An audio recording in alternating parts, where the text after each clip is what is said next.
Good afternoon, good evening to Good evening, all good of evening, good you, evening. wherever you are, wherever you've been. Today, we want to welcome you into the live conversation. Welcome to our Facebook family, YouTube family, Instagram family, and Clubhouse family. This is Shay Forston, president and founder of the Angela Denise Foundation, co-founder of Forston Consultants, where I do all things housing. Derek does all things housing, and we are the ones that branded and strategize the ILF model. So tonight we are super excited to talk to you all about shared housing through utilizing the ILF model, right? And I'm excited for tonight's conversation. So I hope you are. Let's get this party started. Derek, go ahead and introduce yourself to these fine people. Let them know what we're talking about today. And don't forget, we've got Clubhouse and Instagram on with us tonight. Absolutely, absolutely. So welcome all, welcome one, welcome all. Thank y'all so much for being here. We super appreciate it. And we're going to jump right into it. So guys, my name is Derek Forston. I'm the proud owner and founder of Forston Consultants. With my family and I, we go all over the world, right? And we've been given the task of showing people the model of shared housing.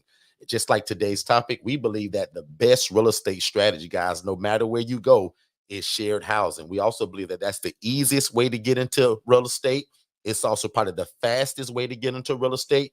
And it's also one of the most lucrative ways to be in real estate is when you take this one asset and you rent it to multiple people.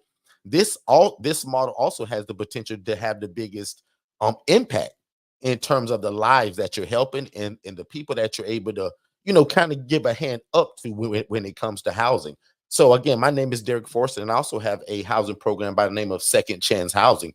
That's my personal independent living facility where we take people from homeless to hopeful. And again, it's in this shared living environment in terms of what you see on this screen. So Shay and I, we're blessed enough to own, property in more than one kind of a way, right? We also own property where we rent to a mom, dad, and 3 kids, right? But that's one income, right? In this model, in the shared living environment model, the independent living facility model, this is the model where you can house multiple people actually in one asset and everybody pays rent, right? And oftentimes on the other side of that, and the reason why I really love it, because it's a win-win situation, right? For the investor on the real estate side, it's a heck of a model to be in real estate. But on the other side of it, you're usually helping somebody that can't afford to be in their own house or their own apartment. So that's where you guys kind of merge and come together at. So it's kind of like a ministry. In other words, that's what we like to tell people.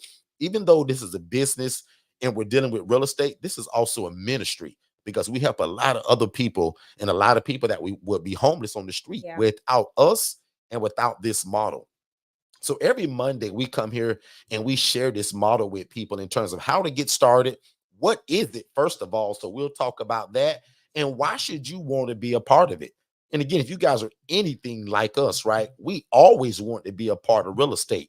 And that's why I kind of lead off always saying that if you love God, love people, and love real estate, this is the exact place for you to be. Because again, we show you how to get in something that's a form of real estate that doesn't require for you to own the property and you don't need a license.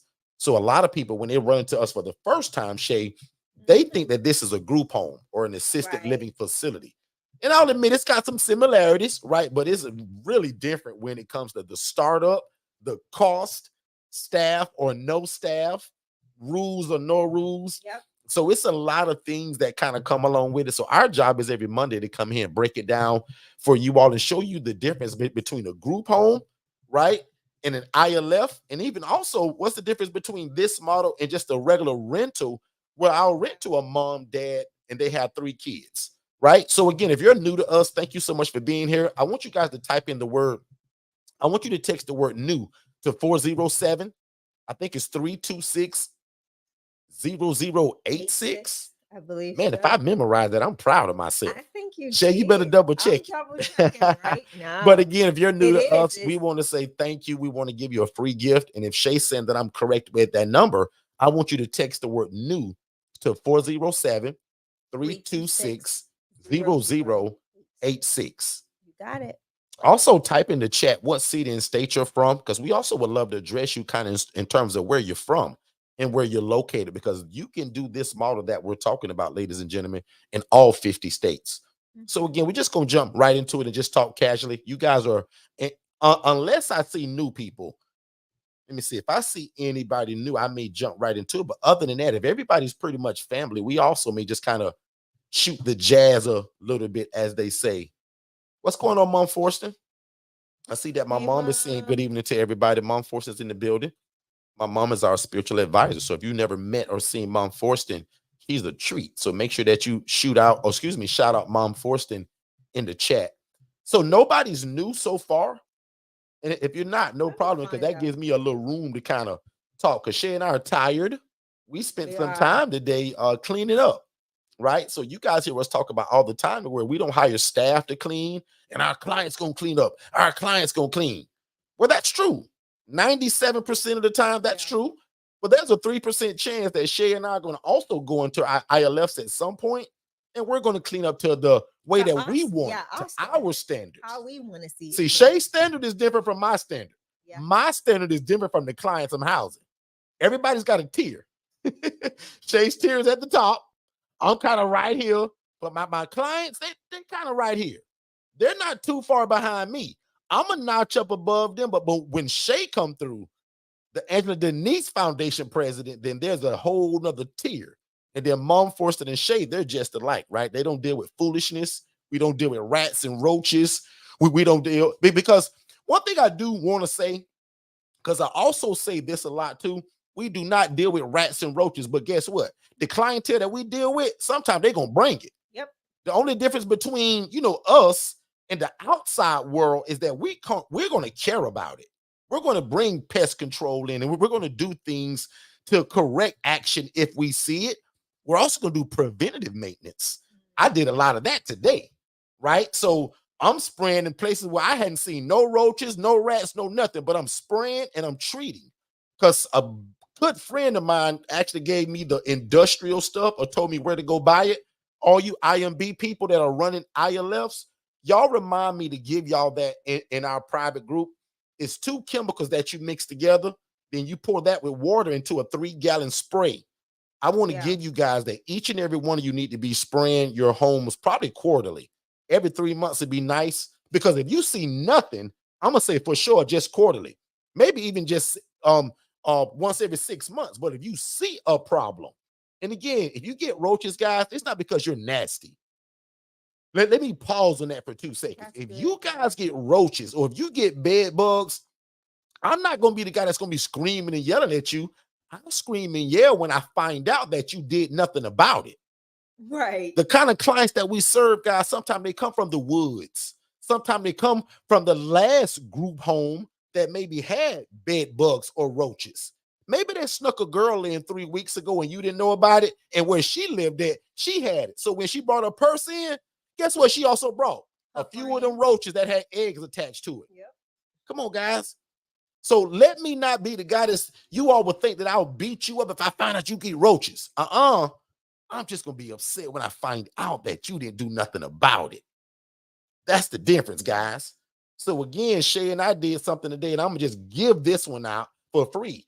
If you guys got a furniture set that has the zippered cushions, what a great idea to remove that every now and again and throw them in the washing machine with some pods or your liquid. But what my mom and Shay like is what, Shay? Those unscentable beads. Them beads. It'll light the whole house up. Mom, we done went and lit that house up with them beads, girl. Yeah, they just free info today, y'all. It's just in terms of how you do the upkeep. Lit it up. Yeah, so Shay put them beads in there, and now it smells like the whole house. Even though we did clean the whole house with bleach and pine sol and all of that, because Shay and I gonna do that every now and again. Now, Shay and I are not too high and mighty, because somebody thinking right now, boy, Derek done got so big, boy, he don't even clean up no more. The devil is a liar. My back hurt right now because I've been mopping and cleaning and washing and all of that. And guys, if y'all would have walked in my place today in this particular item, you'd be like, man, it's clean in here.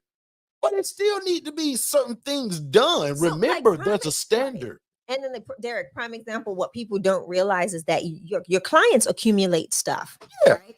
And after a while, some of those clients transition out. So you want to make sure that you are getting rid of the stuff that they're leaving behind, right?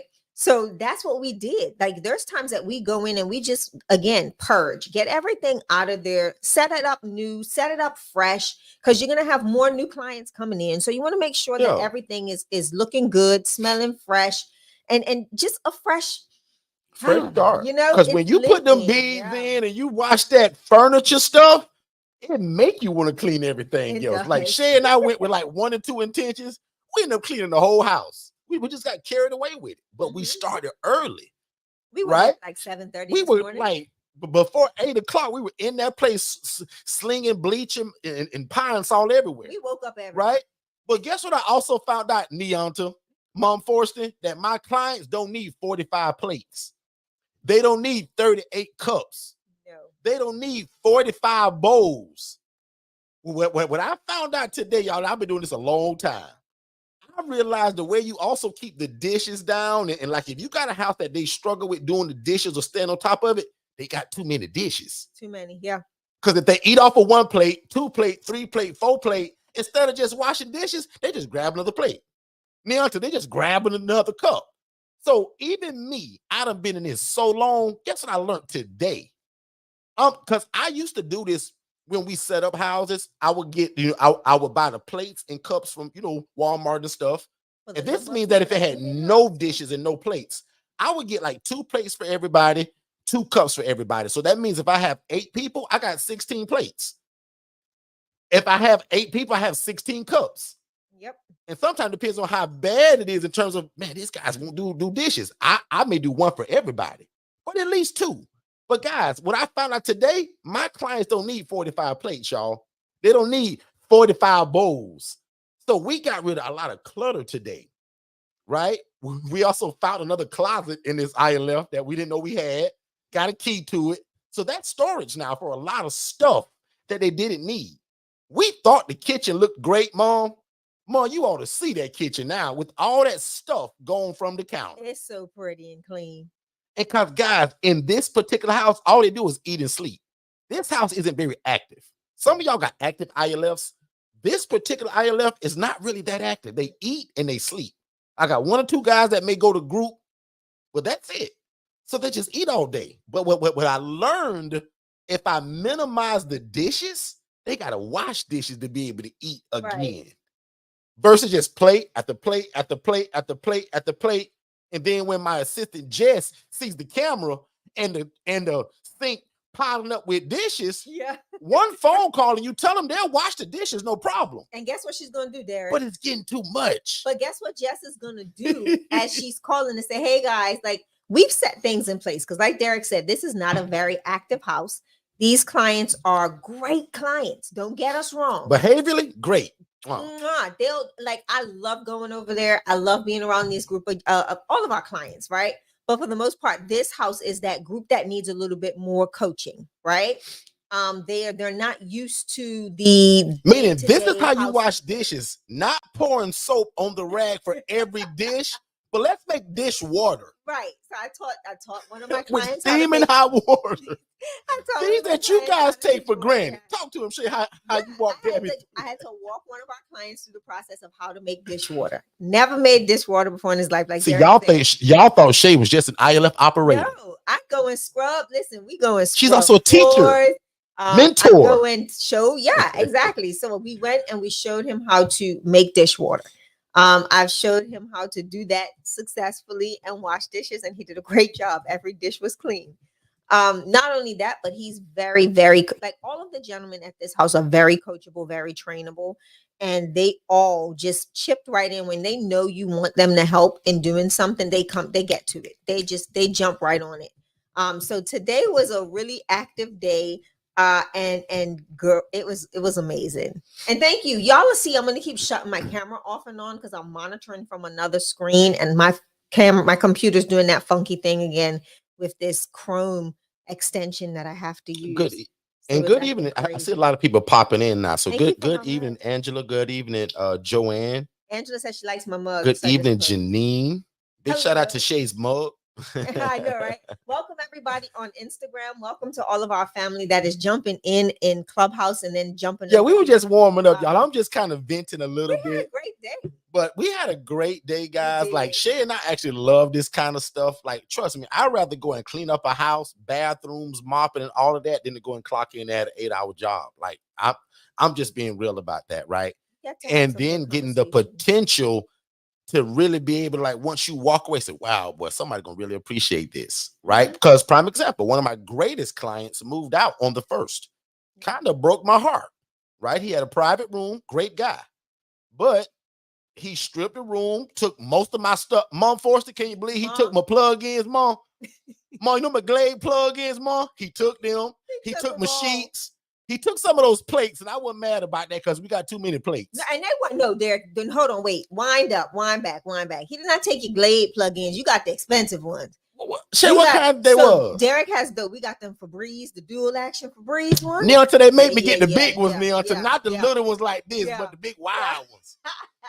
Yeah, they're like $16 a pack. It ain't but 3 of them in there.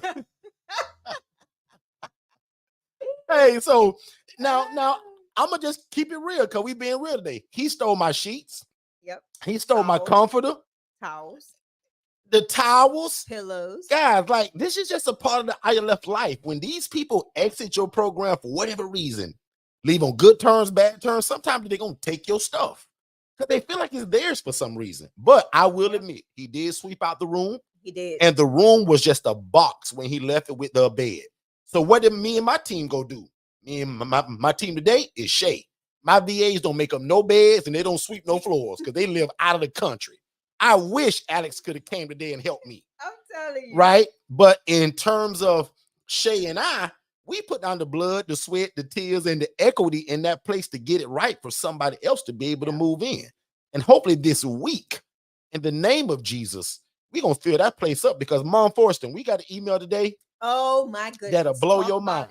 Talk about it. I got to talk about it. I'm going to bring Donico on stage. And Mom, what's so crazy? I told everybody in this room to do this like months ago when we was talking about the ESG, those grants, that CBDG grant, all of that stuff. We got an email today. And and the attachment was 183 people. On this attachment. And they all got something to do with housing. They're either case managers, social workers. They have a housing program. The city of Winter Park, the city of Ocoee. It's 1 or 2 mayors are on there, a few commissioners. Now, if you're from Orlando, every Aspire Health Partner contact is in this email. Yeah. Guess who's going to get an email from the Angela Denise Foundation and Second Chance Housing this week, and our virtual assistant is going to send it. Hello. We're going to separate the Aspire people. Come on. We're going to separate the Christian Service Center people and a few other ones, and we're going to do them in groups. But everybody will know about this rehab Shay doing. And we will. Everybody going to know about these properties that we're trying to get. Everybody going to know about the beds that are available. And we're also going to be pitching Miss Joanne that we'll also buy the property and let you guys have it as a hospital. You guys just pay us an overall rent and y'all can run your own program and share a trainer. Yep. Let's do it. Lord have mercy. Joanne didn't hear that, Shay. Joanne ain't paying attention. Joanne ain't paying attention. Nope, she must be at work because Joanne would have put something in the chat. Yeah, let me see. Wait, let me. Joanne, are you there? Joanne from Racine, Wisconsin, are you there? But anyway, welcome to all my Clubhouse people. Thank y'all so much for being here. Joanne said, wait. We just acting up. Welcome to my Instagram people. If you guys are on anything where you can only hear us, come on over to YouTube on Forston Consultants. We're getting ready to jump into tonight's topic. We're just kind of keeping it real and giving you guys everyday ILF life of what this whole title is about.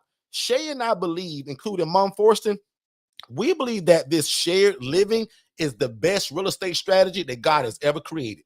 And notice I never gave man credit for any of this. Because remember, there's nothing new under the sun. So even we didn't create this, guys. But when we saw a lady housing people, Tiffany, and rats and roaches, and she was making $41,000 a month, we took that same concept and put our own spin on it. Yeah. And again, if you in this room and you new to us, if you love God, love people, and love real estate, this is the right place for you. Because we're going to show you how to open something that's similar to a group home. But these are called independent living facilities.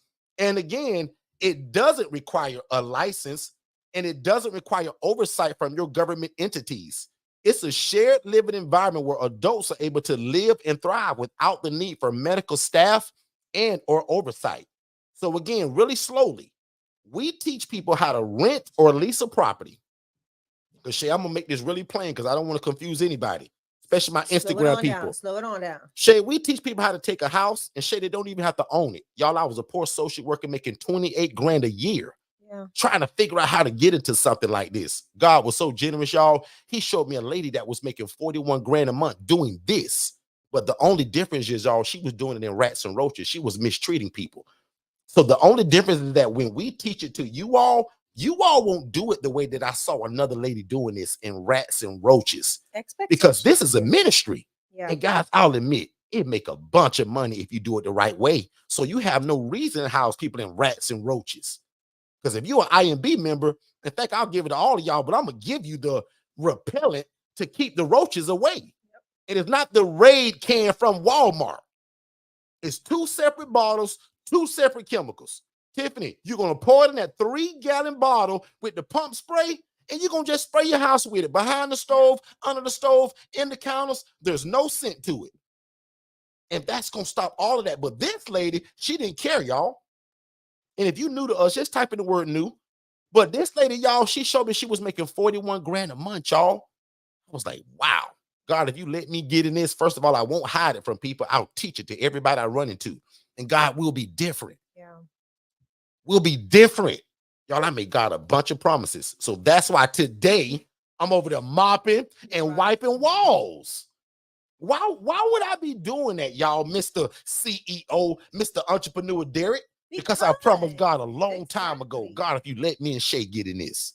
Hop in there, Shay. Not only that, Derek, I think what happens is people get so comfortable with the fact that, when you have clients, like prime example, I don't have to go to do this at my lady's house, but there are times that we will go over there and clean the carpets, shampoo the carpets, do different things over there, right? But at the same time, what we don't want to do is get in the mindset of being so comfortable and confident in what your clients do know and what they don't know.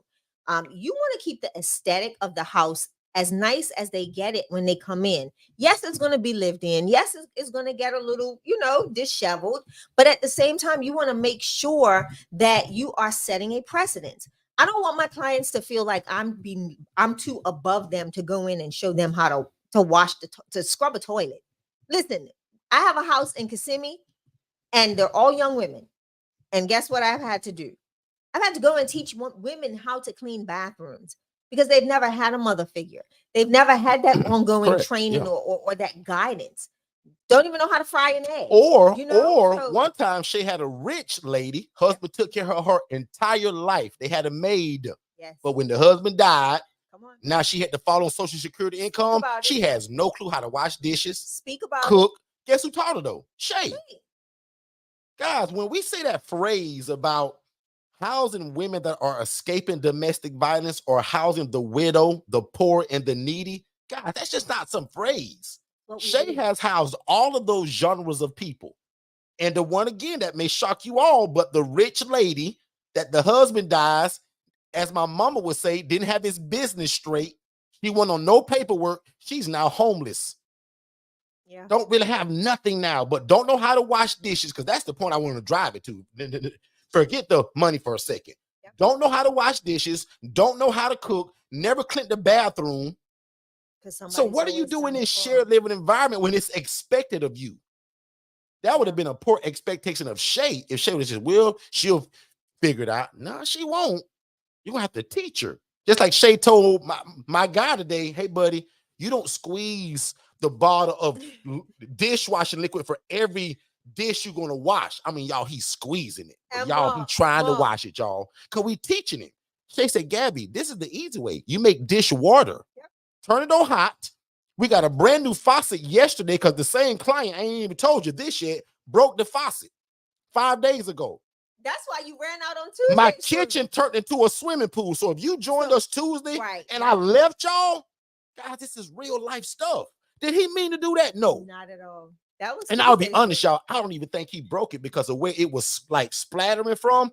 It was way underneath on the cord. Uriah, you know I don't fix nothing, buddy. Me and you brothers, right? And I told you plenty of times, I don't fix nothing. But I got the kind of clients in that house that They don't know to just say, you know what? Let's open the bottom cabinet. And I'm sure there's a valve. Let's turn it off. Guess what I found out, Uriah? 3 hours after it been running. So that water bill is going to be pretty interesting. Now, thank God for me, the kind of flooring in that house, it's kind of like the floor that you see at the gym, but a little harder. So it just, water can just sit on it. But can you imagine 3 hours of water just running? This is ILF life now. And I still think it's the best real estate strategy. And we love doing it, though. It comes along with it, guys. See, I didn't hide that. This comes along with the territory because, again, the title says shared housing. To me, it's the similar as multifamily. This model, guys, is similar to the multifamily model. I tell you guys all the time, I got a buddy that owns an 8-plex unit. Shay has a 4-bed, 2-bath home, housed 8 people just like that guy. Shay don't own that one place. This guy had to buy that place. And we're both housing at 8 sets of people. Big shout out to Jeff Lewis, too. Jeff is new. Hey, Jeff, man, we got a free gift, buddy. If you type in 407-326. Text the word. Oh, yeah, text it. I'm sorry. Text the word new. He already said, but yeah, text it, Jeff. To 407-326-0086. We got a free gift for you, Jeff. And just to say thank you for coming, man. Forward to seeing you. And Jeff asks all the questions you like, bro. Most people here are family to us, meaning that they kind of know what this is. But if you knew, I cater this whole show to you. So Jeff and anybody that's new to us or any ILF Mastery Blueprint people that are taking the coaching and you're new, this is all catered to you guys. This is almost kind of like your group coaching. But to make a long story short, Jeff, I was a social worker, man, and had a dream to house people and help people. And God showed me a lady, man, who I was referring to every day as the social worker for housing. That lady was making 41 grand a month, bro. And when I went and saw it for myself, because she wouldn't teach it to me, she tried to hide it from me, actually. And man, you talking about a place full of rats and roaches, bro, it'll break your heart. And you see people living in it.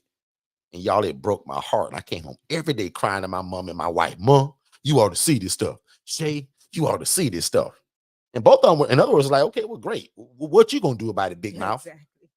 And to make a long story short, man, 7 years later, man, here we are, man. And we house people all over the world now, actually. So through the teaching of it, we're in 20, we're in 30 states now. Through the teaching of it. And then there's over 300 ILFs throughout those 30 states. So we're super proud of that. Hey, Katara, she's in South Carolina. She's one of them. So we've taught her. So again, man, tonight's topic again is the best real estate strategy. And the reason why I believe that, and I want to pull up Tiffany and Dornico because I want to get some other people's opinions and Neonta. The reason why I believe that it's the best real estate strategy, guys, because again, we're taking the one asset and we're renting to multiple people. And because of the blessing that's tied into it. Guys, even though this is real estate, right, and it's a business, this is actually ministry. The Bible says the poor and needy will always be among you. So we're housing people that can't afford their own apartment and they can't afford to go out and buy a house. So we rent rooms essentially to people. And I'll admit, right, my background is mental health.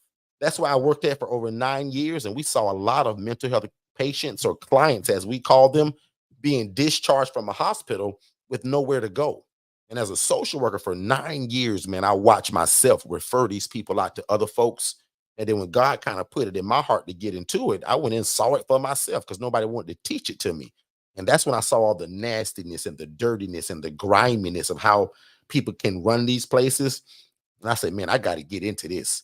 And God bless me. I got into it. I made a bunch of mistakes, Jeff. Lawsuits, the Channel 8 News. Jeff, I messed this up, bro, every way you can imagine. But now today, man, we sprinkle this thing all over the world, man. So to make a long story short, you can rent or lease a house. You don't have to buy it. That was the biggest cheat code for me because the lady that I begged to teach this to me, y'all, one of the biggest things that I don't often give her credit for, but I do, is the day that she says, Derek, I don't own these places. I was like, it was like ding, ding, ding, ding, ding. It was like a magical wand was waved through my head. And she's like, Derek, you think I own these places? I don't own none of these places. I was like, wow.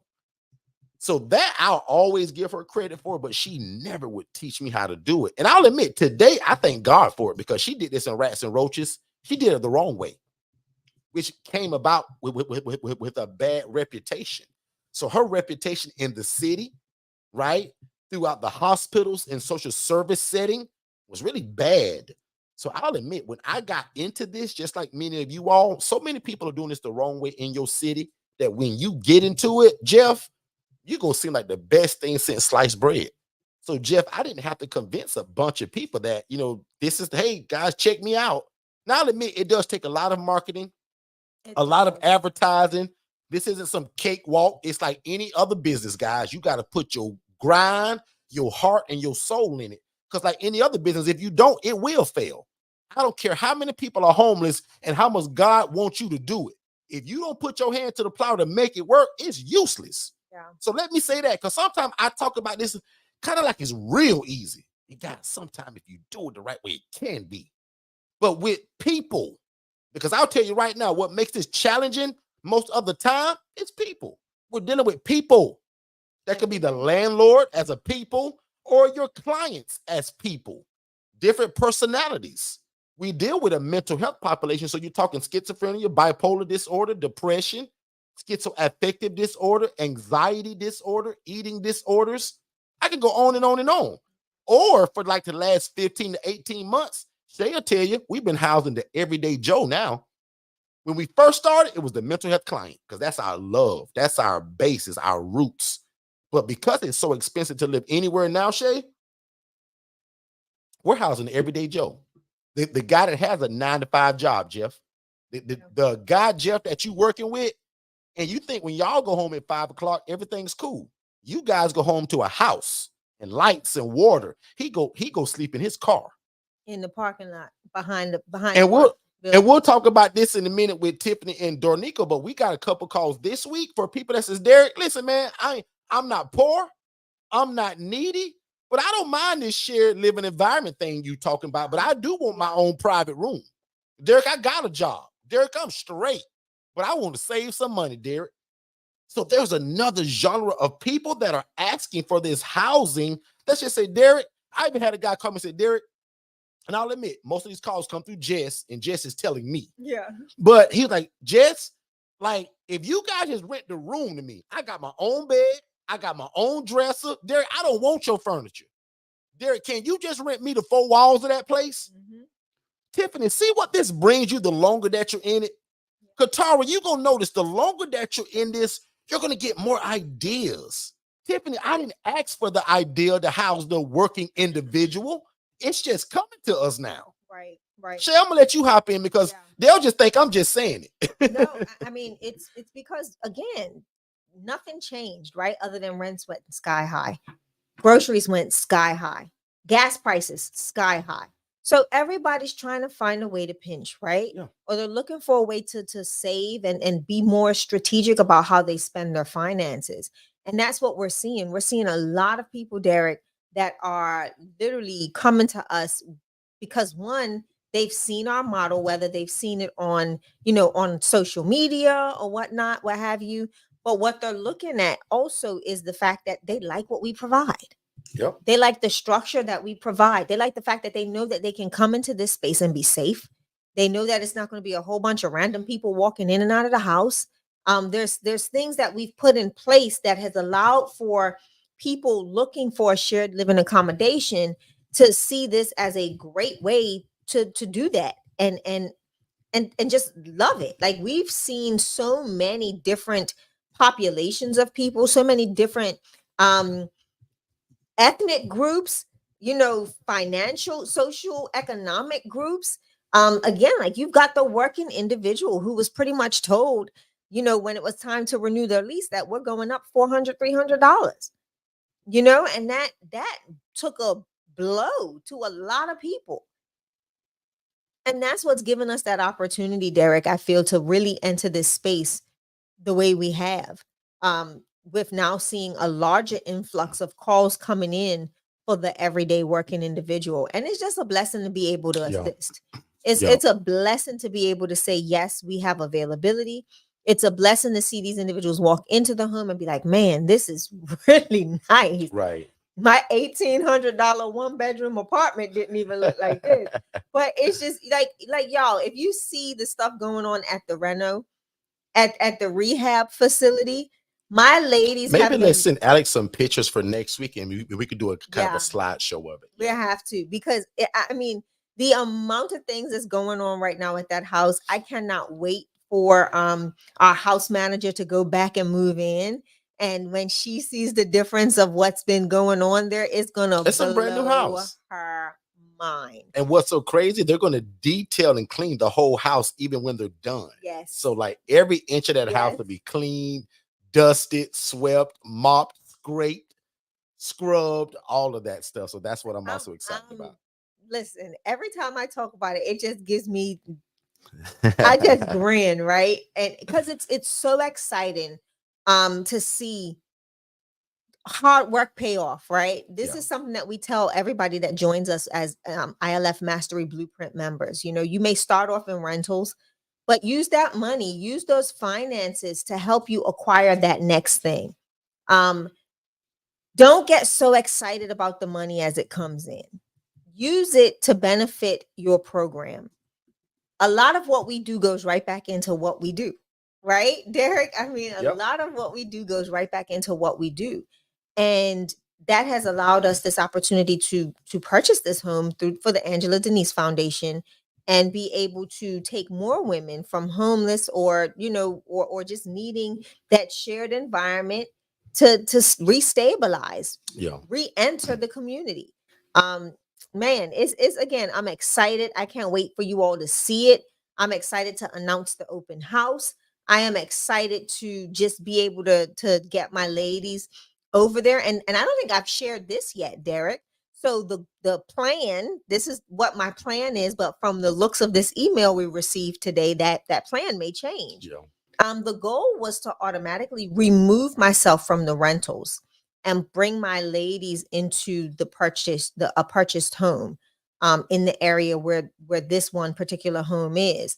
And long story short, I started telling my ladies about the transition and the move, and they have been blowing my phone up all day. And one of them saw the social media, so all day. they're holding meetings and everything. She held a whole house meeting, y'all. When she saw the social media page, she was like, "Did you see that we got a new house?" And held a whole house meeting with all of the ladies in the house. And she's Be like, careful because she might "We're be on gonna-" here now. Right, literally. But They're she's so like, excited, you guys. It gives us goosebumps. they actually. petitioned me. They Yeah. were like, "You know, we know that this is a rental, and we much rather you get the money for housing us than paying somebody rent." I'm like, "Oh my God." They are too much, y'all. They petitioned me, y'all. They talking about, "So are we moving?" I'm like, "Oh God, help me, Jesus." But it's exciting. It's really it's a blessing. I can't even say it.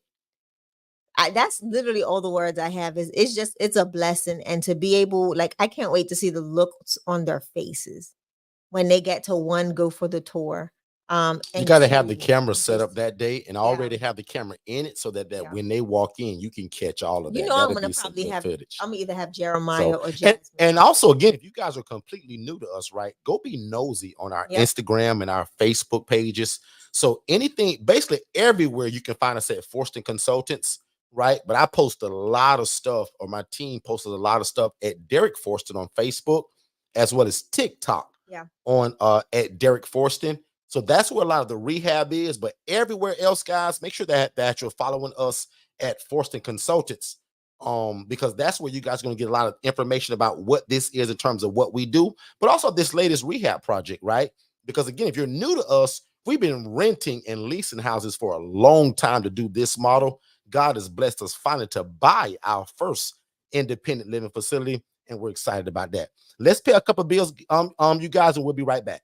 Have you ever wanted to open your own group home? Were you told that you needed a license from the state? Were you told that you had to hire staff? You were probably told that you had to own the property, right?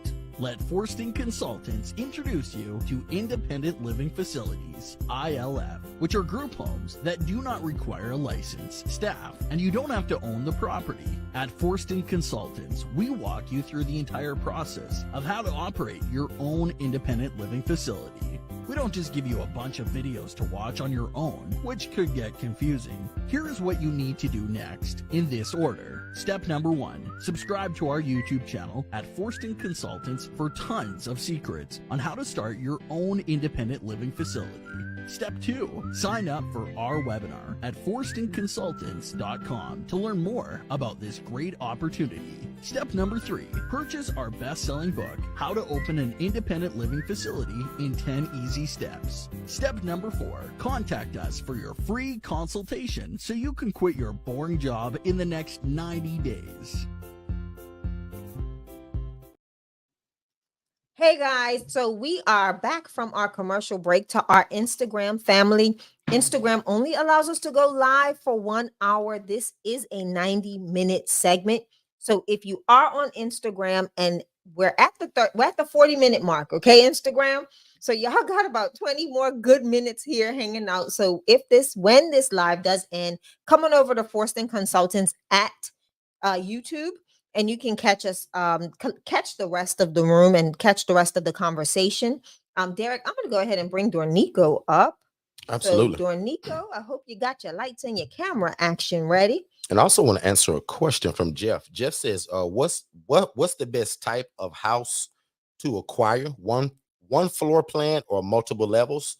So now if I had to choose, Jeff, I would probably say 1 floor, but I have both, right? And I'll even do you one better. Here's another rental that I have, Jeff. This is a huge house, right? So this is probably my largest ILF, 6-bed, 3.5 bath. So, and again, I don't own this place, right? I'm also proud to say that this house has been painted since then too. So, but again, I don't own this place. So this is what I mean by this is similar to a multi-family unit to me, because I take this one house and right now this house is not full. But if I wanted to, Jeff, I could probably fit about 15 people in this house. But I personally don't put that many. But Jeff, you actually could. So when you hear me tell that bad story about the lady that used to just pack people in the house like sardines, you could literally put 15 people in this house, Jeff, and they would still have room. But I only max this house out to about 9 to 10 people, sometimes 11. I do have a military veteran downstairs that I kind of don't count in my numbers, because he can't go upstairs. So he took a room that's downstairs, but we maxed this house out, Jeff, to about 10 people. So again, where I live at, Jeff, just to give you an example, my beds are anywhere from $680 to $720 per bed. And in the ILF model, we pay for the lights, the water, the cable, the Wi-Fi, the security system, blah, blah, blah, blah, blah, blah, blah. So Jeff, I'm a one-stop shop, big bro. My people, my clients, my tenants don't come to me and pay lights and water and cable. So when I get a call from a social worker or a case manager, they're going to live in something that looks like this house, and then the inside is going to look something like one of these 2 pictures, more than likely. Now, the 2 people per room for us, that's probably 90% of what most people are going to actually fit into. But right here, Jeff, is that room that, Jeff, if I get a call from a guy that says, Derek, I'm a grown man, bro. I ain't sharing no room, Derek. Derek, I'm a military veteran, man. You serious sharing the room? Jeff, I'm going to tell that guy, no problem, Mr. Ronald. Mr. Ronald, lucky for you, sir, we have private accommodations and we have private suites. Jeff going to say, what's the difference between the two? Jeff, I'm so good at this, I'm going to break it down for you. Jeff, the private room means that he's going to be like everybody else, Jeff, in terms of using the hallway bathroom. Share bathroom. So they're going to do the shared living no matter what. They're going to share the bathroom. They're going to share that refrigerator, the freezer, the toaster, the dishwasher. All of that's going to be shared. But most importantly, that room is going to be shared, just like what you see right here. But in this picture, this is for the guy that says, Derek, man, you know what? I don't mind sharing that hallway bathroom, Derek, but I will absolutely not share a room.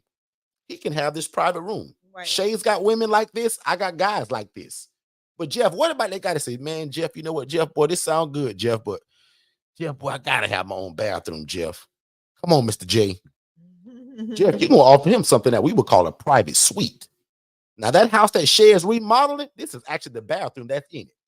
So I'm going to tell y'all right now, the people that are fixing it, they get no credit for how beautiful this bathroom is. This already is like that. And it stayed that way. So the only thing that you can't see in this picture is the 2 vanity. Is that called vanity? The lights. Oh, we got to order some new. Shay's going to order new lights for that because those look a little dated and, Mom, and they kind of hanging. Hey, y'all, Tiffany got a little hang to it, Tiffany. They're not even in the wall. But other than that, that bathroom that is completely tiled from the floor to the wall, Shay was just blessed with that bathroom, y'all.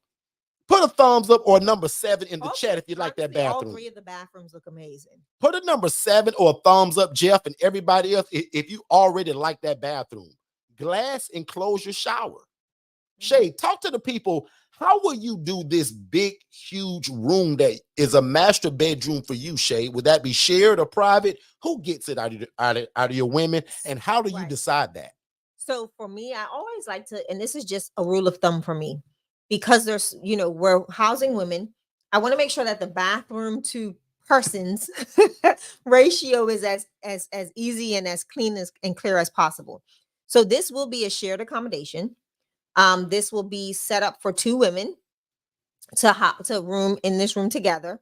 Like, so prime example, if we're relocating all the ladies from the other house, I have 2 women in the master there. They will relocate to this master.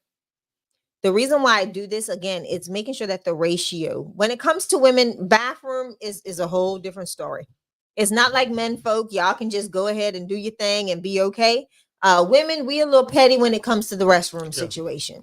So we've got to kind of make sure that we evenly distribute that. So my goal is I try my hardest to never give up a master bed and bath suite for a single person.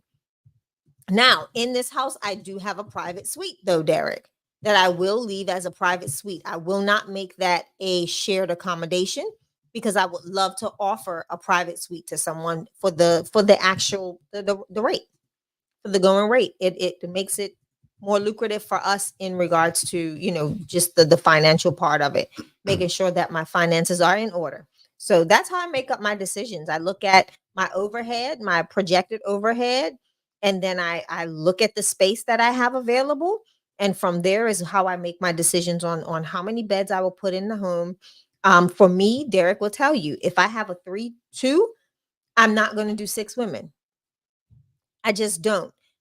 Because of, again, the number of women, the number of toilets, right?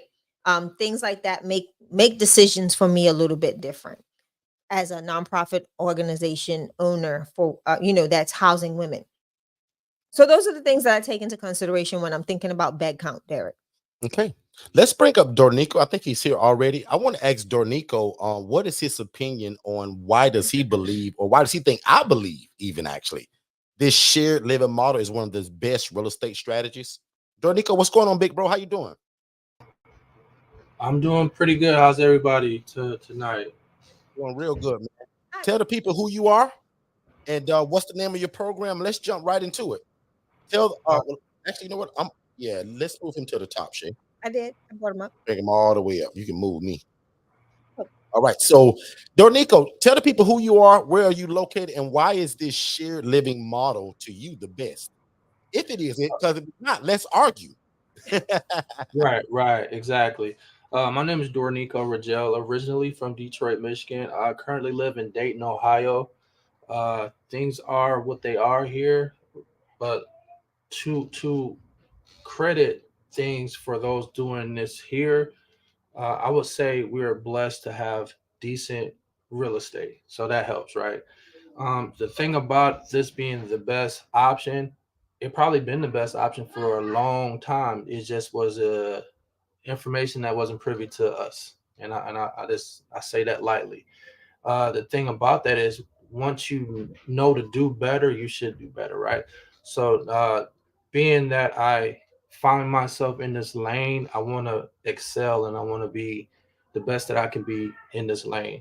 So, back to what you're saying there, these people, those that we house, rather, they see it apples and oranges. It's not complicated. They know how they were being treated and they know how they're being treated now. They know the options out there, especially those with felonies and evictions and those barriers that keep them out.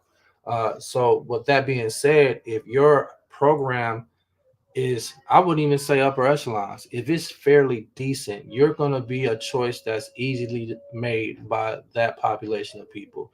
So I think that just do it. You know what I'm saying? Present it well. You guys are setting a great example of how to present your place to the public. It looks amazing. I did the same thing. I'm a little different, Derek. I'm bougie. I don't. As soon as they leave, they take the bedding with them. I don't want none of that. is trash anyway. So I don't want you to sweat it on that thing, especially if you've been with me a long time. Don't bring that to me. Right. Yeah. Exactly. Now, Been that's with me a 100% long time. Exactly. I don't right. want that. If they've been a Yeah. while, yeah, you're right, D. Right. So But most of the time, they steal mine anyway. So I yeah, have Whether to they've buy been back. there for 3 days or 3 months, they just take it. they steal weird stuff like spoons and forks and stuff like that, like weird things that just annoys me to have to go buy again. And I'm like, why would they steal a napkin holder or something, right? Don't make no sense. But I ain't even gonna break it to Janine. I'm gonna wait for her to call me. I had some people do the Fred Flintstone tippy toe thing. It's been a while since I had him speak, man. So he was We one of my have good one. ones. He was one of my good ones. He came from And he did it on the first, I assume. yeah, on the first, no notice, no nothing. Yeah. So I Yeah. want to kind of find him and kind of reintroduce myself, if you will. No, I'm just No, we ain't gonna do that. yo, I'm like, yeah, sometimes you gotta let people know where you're from, you dig? So, but I look at it like an opportunity to reshape. So flipping beds is what I've been doing, y'all, and I do it with a Nice. smile on my face. I absolutely love flipping beds. That's the part of this business that if you let it sink in, you don't feel like a failure. It's just a part of the game. So, and Yeah. it's if you are counting money and somebody leave after paying you, you gonna re-rent that room, and then it might hit at some point for that same room within a month. I've actually had 3 675 payments. They can keep moonwalking all they want. I got that. That's what the beauty of having a good funnel system and having good HRAs in addition to that funnel system. And what I'm trying to do now is introduce my funnels to the HRAs. It makes sense to do that because I think they should know each other, and that works well because I'm very busy. Currently, I'm doing a lot with the photography, y'all. So I'm making trips. I'm not That's good flying stuff. airline Nice. for nobody, but I would jump on a plane if I had to, but just not flying. Spirit. Dornico What still was that first piece again? Dornico's I'm not still getting on sour about Spirit. Spirit. I'm not- Oh, I thought he said he's not flying for nobody. You will fly, I'm but it not just won't be flying. He Spirit. won't be but Ain't gonna Dornico be is Spirit. hurt. I don't care if they free tickets, We $3.99. got a whole story about that, y'all. Y'all have to catch that on a different episode of why he hates Spirit. Dude. I mean, I love to pray like the next Christian, right? But that was too much prayer. I was worried the Lord. Lord He have was like, mercy. bro, it's gonna land in 20 minutes too. But nah, not again. Man, that thing it was probably pieced together with duct tape, y'all. And That's how it felt, huh? it felt that way. But anyway, Then I had a flight like that once where we was praying and clutching everything, thinking it was all in. Just know that it was me and Derek on the trip, and by the time we got off the plane, we got a new friend because the person on the side of us was right in my armpit. We were wow. all balled up. Wow. We didn't know her from a can of paint, but we was all wow. That's something. It's I'm so you got to get busy doing this. At some point, you got to step all the way in, and you can't have one toe in, two toes in. At some point, you got to get all the way in, and it allows you to kind of discover yourself, discover who you are, who your program is going to be seen. How's it going to be seen by the community? So I look at it like that. I've learned from all of my veterans in the room. I've learned from my Neantas and Kataras and all of the greats, my Tiffany's. It's good to have those that you can look at. You may not even get that conversation, but you can check their websites out, check their social media, and they may be an answer to what you're dealing with without even having a conversation, right? I feel blessed to have a Janine and to have somebody that'll speak to me. It's a whole lot of others that reach out, and I'm grateful, you know what I'm saying? But I have opportunities to better myself. But I always go back to the coaches. I'm watching y'all all the time anyways. But Derek is famous now, Shay. He got all kinds of stuff going on. I'm like, look at this brother. But anyways, I ain't saying I'm trying, D. I'm trying, bro. Trust me. I think he need to cut a CD, Shay. I'm ready. Don't do that. Don't Why? do that. That's right down my alley, D. You know I like to sing, bro. Don't do I'm that. not good at it, but I love to sing. So Don't do that. that's right down my Do you alley. see how serious my face Hey, is? D. Don't do that. Jeff in the chat says that he's from Columbus, Ohio. How far are you from there? 45 minutes because I got to Oh live. man. I'm See, like, Jeff, it's you about family an hour. already, bro. He got a left foot. I get it. I don't play no games, man. I get it, man. So it's like Columbus is a great market. I'm actually looking at Columbus. They got 10 City out in Columbus. You know about it. Yeah, There's people yeah. everywhere. And it's like that And place. Dornico does some wholesaling out there too, Jeff. So Yeah, it's robust. It's huge for no reason. Yeah, that's why I stay in Dayton because I grew up in that kind of thing. I don't need to drive an hour from the east side to the west side of Detroit. It could be an hour for those, depending on which route. I don't need those kind of issues. Dayton, I can go route the block. I go 20 minutes here or there. I can go to Cincinnati, Columbus, with the exception of Cleveland. It ain't a whole lot of, those voyages, if you will. But we have pockets, like small metropolises.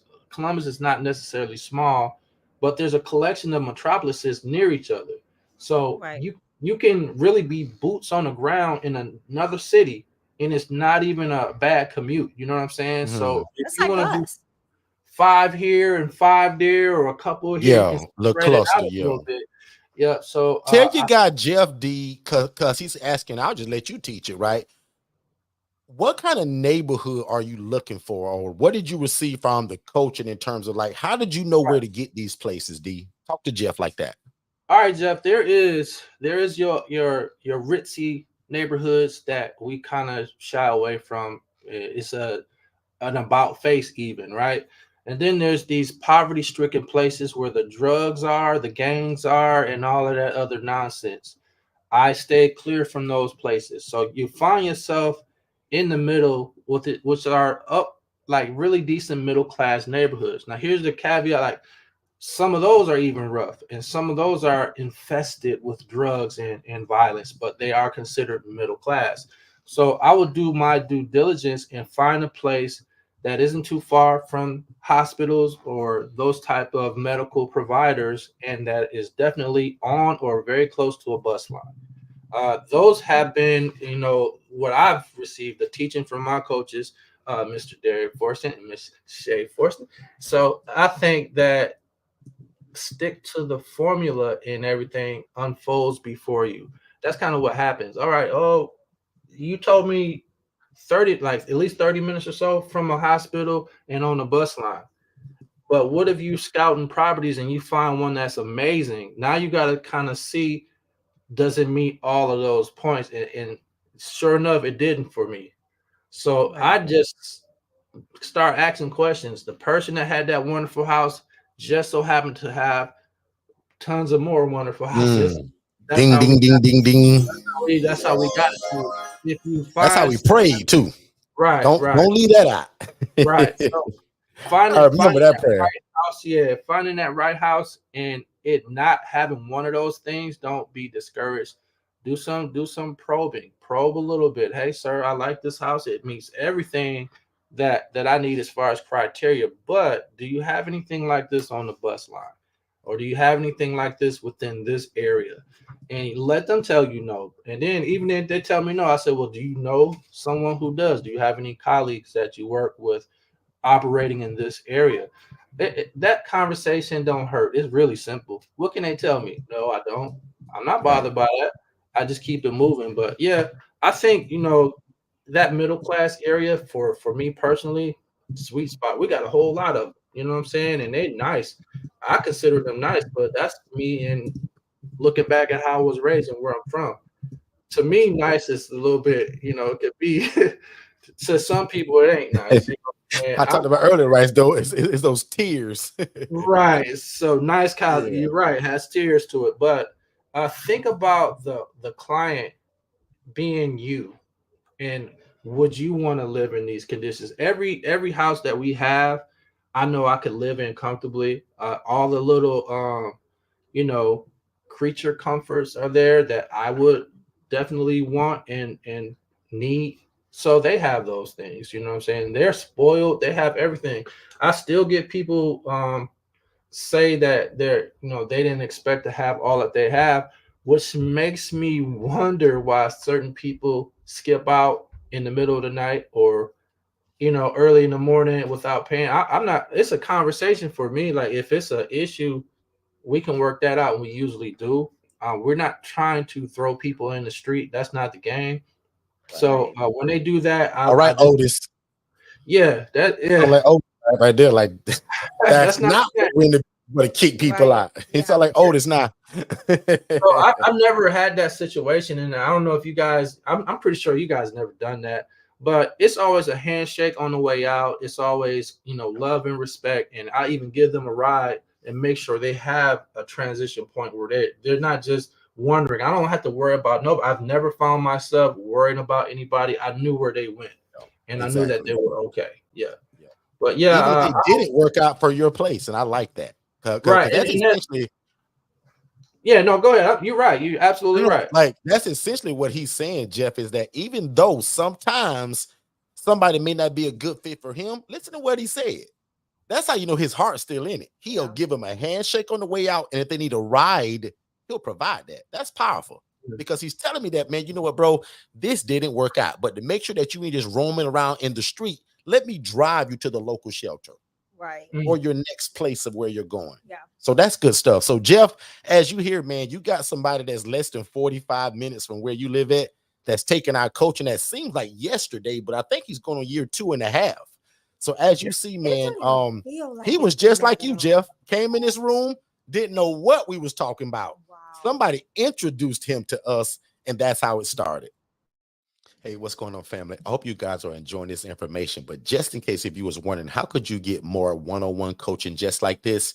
First of all, you can ask just by typing it in the chat, or you can visit forstonconsultants.com/IMB. Again, the IMB stands for ILF Mastery Blueprint. So again, if you want one-on-one coaching, let us know. This is exactly what we do.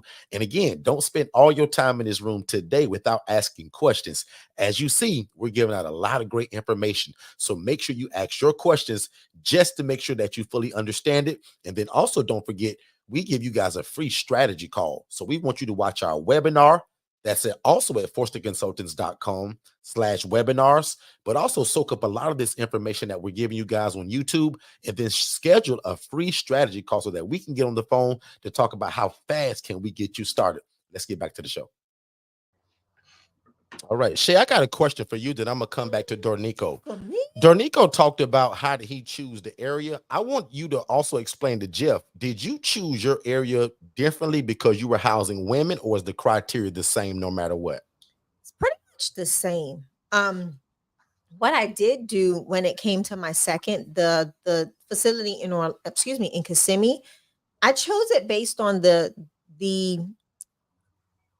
access they would have to the organization over there. What organization? I'm sorry. The the mental health facility over in the Kissimmee area. That's one of the reasons why I chose that location for that house, because of the walkability. For one, it was very walkable to their treatment and stuff like that. The buses were also very close. And I like to look for places that are a lot lighted, more, community friendly for my ladies. I do things like when I'm looking at properties, I even check for sex offenders. I check for registered sex offenders in the area to make sure this is a group of women. That's so I big. want to make sure that, that I'm mindful of those things because of what they've come out of. I want to make sure that we're, navigating wherever we're placing them in the right way. But for the most part, Derek, I use the same criteria. It just depends on what organizations I'm partnering with in that said area, right? If I know that it's if it's a partnership that's going to really be geared towards the human sex trafficking, survivors, then I need to pay attention to what's in the area, who's in the area, how secluded is the house, is it really accessible, all of that. So I pay attention to a lot of different things based on the populations or the companies that I'm partnering with, or the other organizations I'm partnering with. But for the most part, I utilize the same criteria. Yeah. Sounds like you're trying to make it convenient, and that's what I want Jeff to hear. Yeah, I try my hardest. I make it convenient for not only just the hospital, but also for the residents. Also, give the people, Shay, that may be listening, what kind of clientele do you serve? And I'll let Dornico speak for himself, but what kind of clientele do you serve, Shay? Because if somebody just joined us right now, who do you serve in this nonprofit Angela Denise Absolutely. Foundation? So the Angela Denise Foundation serves women over the age of 40. Currently, that's just currently. And they're all right now either domestic abuse survivors, widows, or those that are that have successfully came out of human and sex trafficking. Um, that can change. I've, the Kissimmee House, young women, all under the age of 35, learning how to navigate, life. Um, but they're all over the age of 18, excuse me, all over the age of 21. So again, my population type kind of flip flops at times. It just depends on what's going on in my areas that I have my houses in and what my partnerships need. So, like, prime example, there's times that the house that my ladies are in, the older ladies are in, was once a house for all young women. And you can see pictures of that on Derek's Facebook page, for Second Chance Housing, because that was a program that needed housing. So again, it's dictated for me by my community.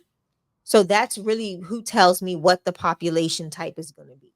So immediately, that's how I make there's really no, this is my population and I'm sticking to it, right?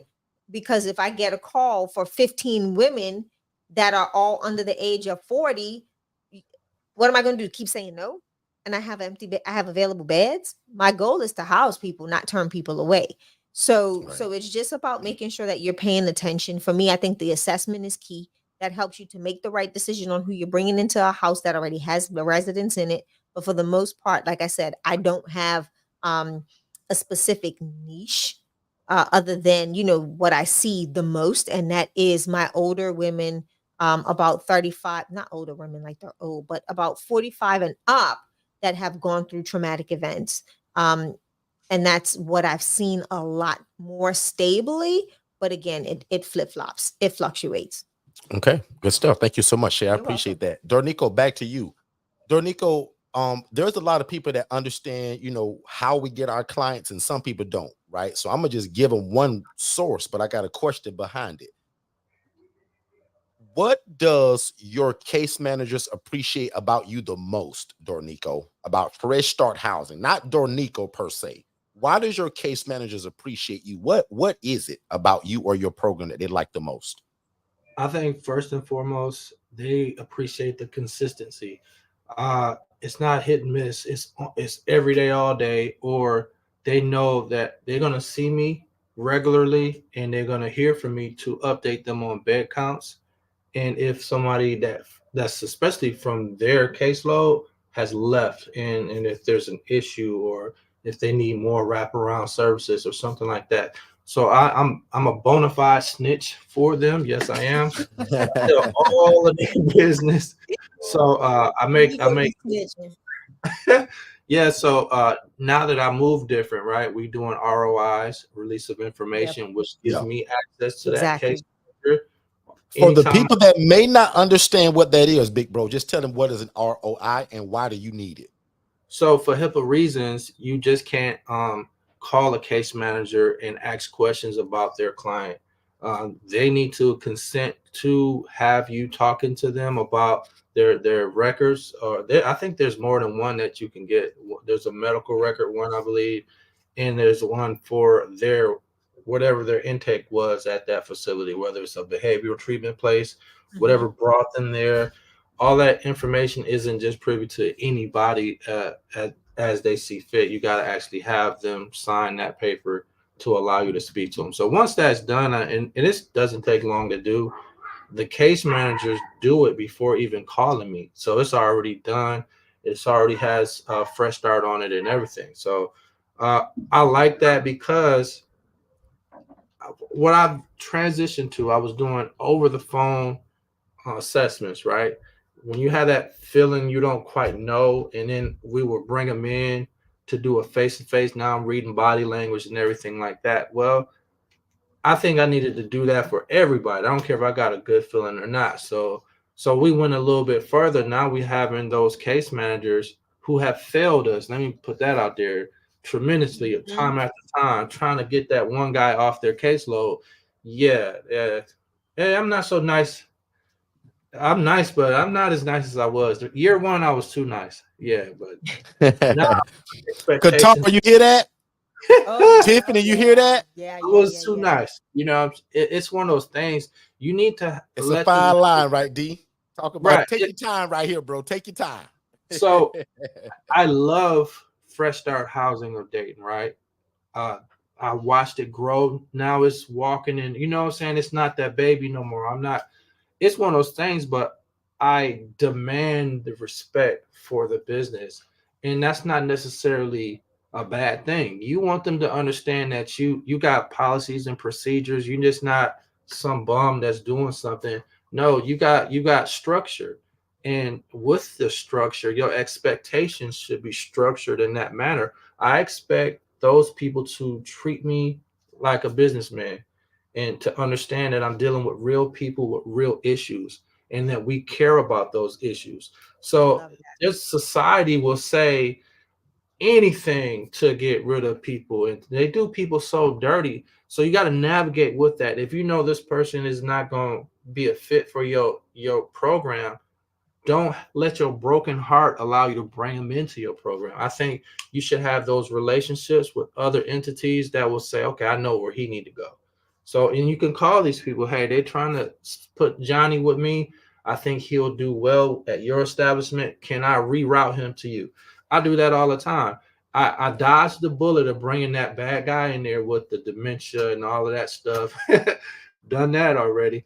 Because they're But not independent. also, right. But we also took care of him and got him where he's going to be treated fairly Yeah, in his exactly. situation.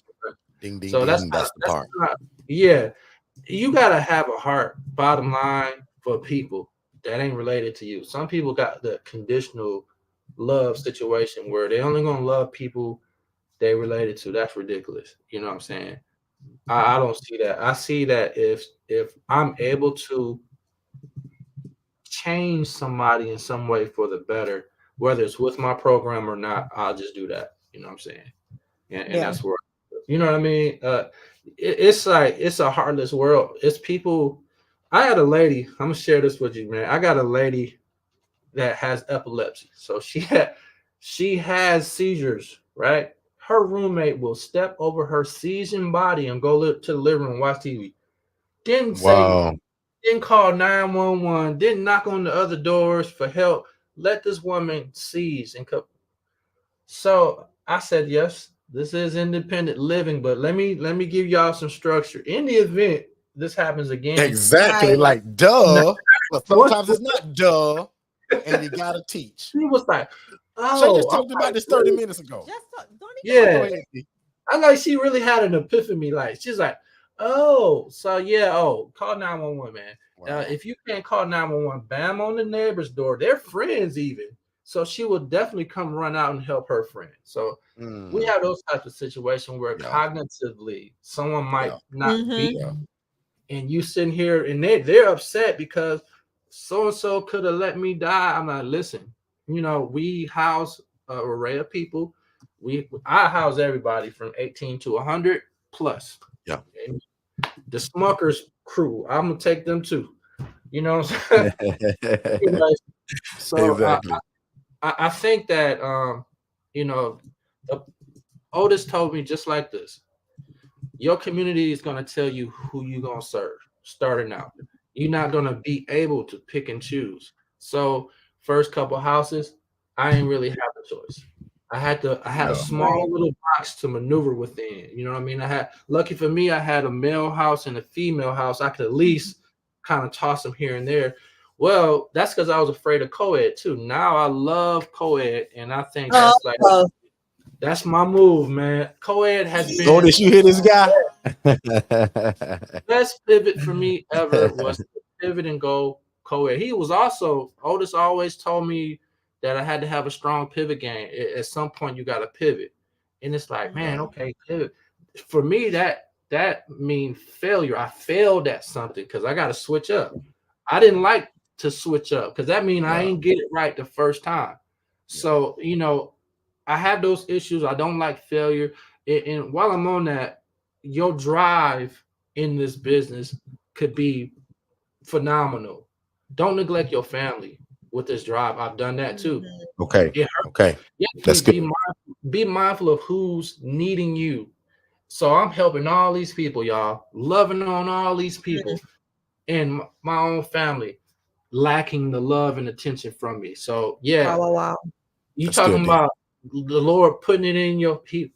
Like, wow. I mean, I was convicted, y'all. So it's one of those things where even in church busyness, you could be neglecting your husband or Yeah. your wife because you Yes. busy in church.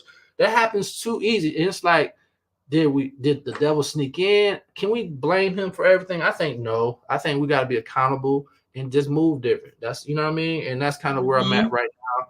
I want to move better.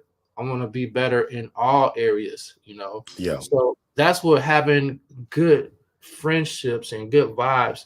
You know what I'm saying? I got good people that I can reach out and talk to. And I mean, I know everybody in the chat I can talk to. I just got a great relationship with a few in particular. And sister, I really do appreciate you. I'm gonna throw that out there. But I know I can always call my coaches, but I know how busy y'all are. So you know what I'm saying? But sometimes if I need to, I Anybody will. want to hear that? Yeah.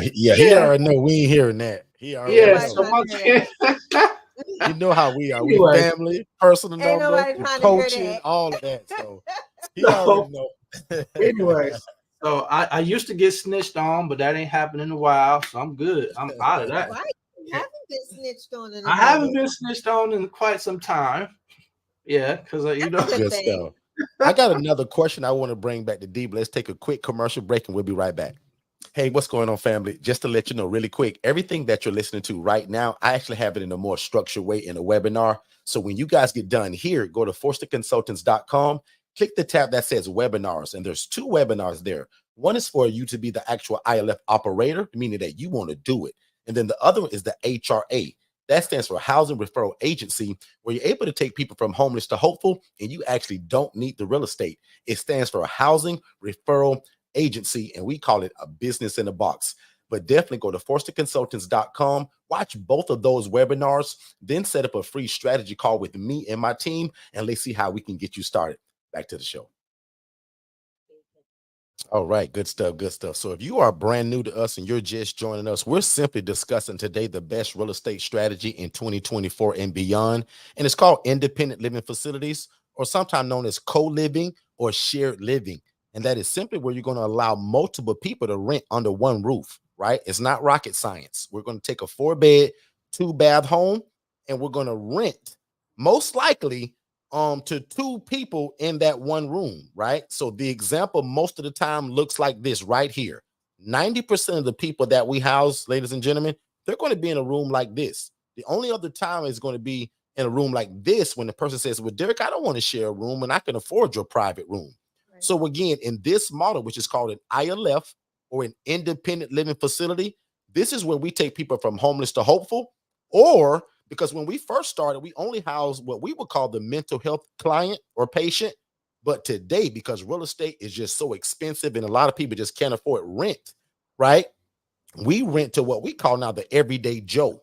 So we rent to people that have no mental illness, but they are hurting a little bit financially and they can't buy a house or they can't rent an apartment.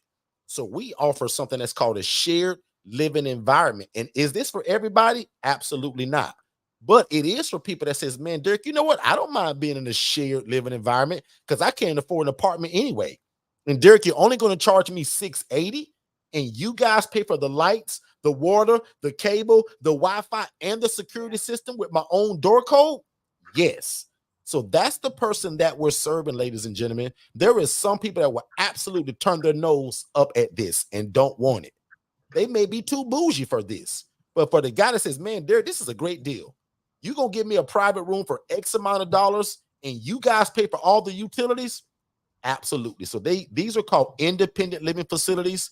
And the greatest part about it, no license required and you don't have to own the property. So again, we want you guys to watch our original webinar. And then after that webinar, if this is something that you think that you want to do, Jeff, or anybody that's new to us, let's have a free strategy call.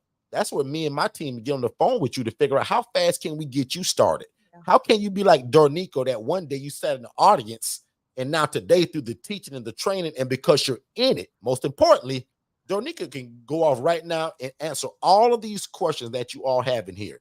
But most of it is because of, I'll admit, experience and the coaching. Yeah.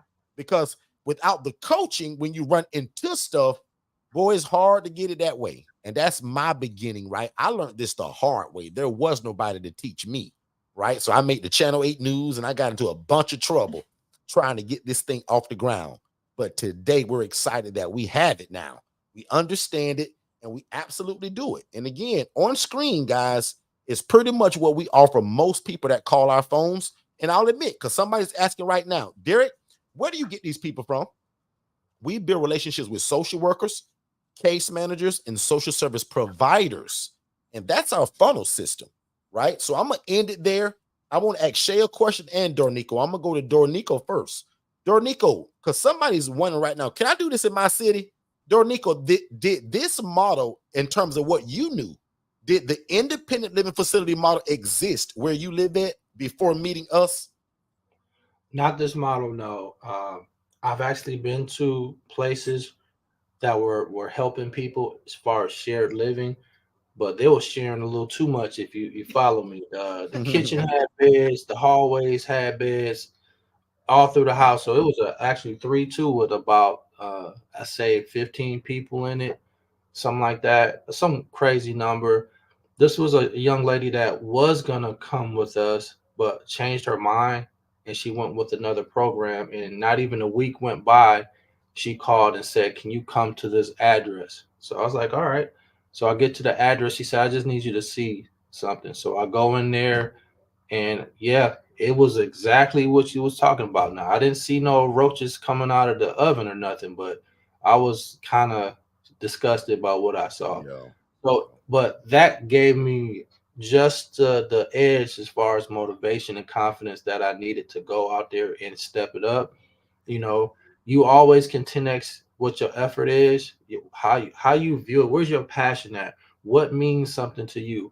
You know what I'm saying? And that's just where I'm at. I'm at like a point. Well, I came in kind of like amped up, but I think it's more relevant because I got family members that are struggling, and I would hope Yeah. those that would present something like this really mean what they say. I would hope that they really care.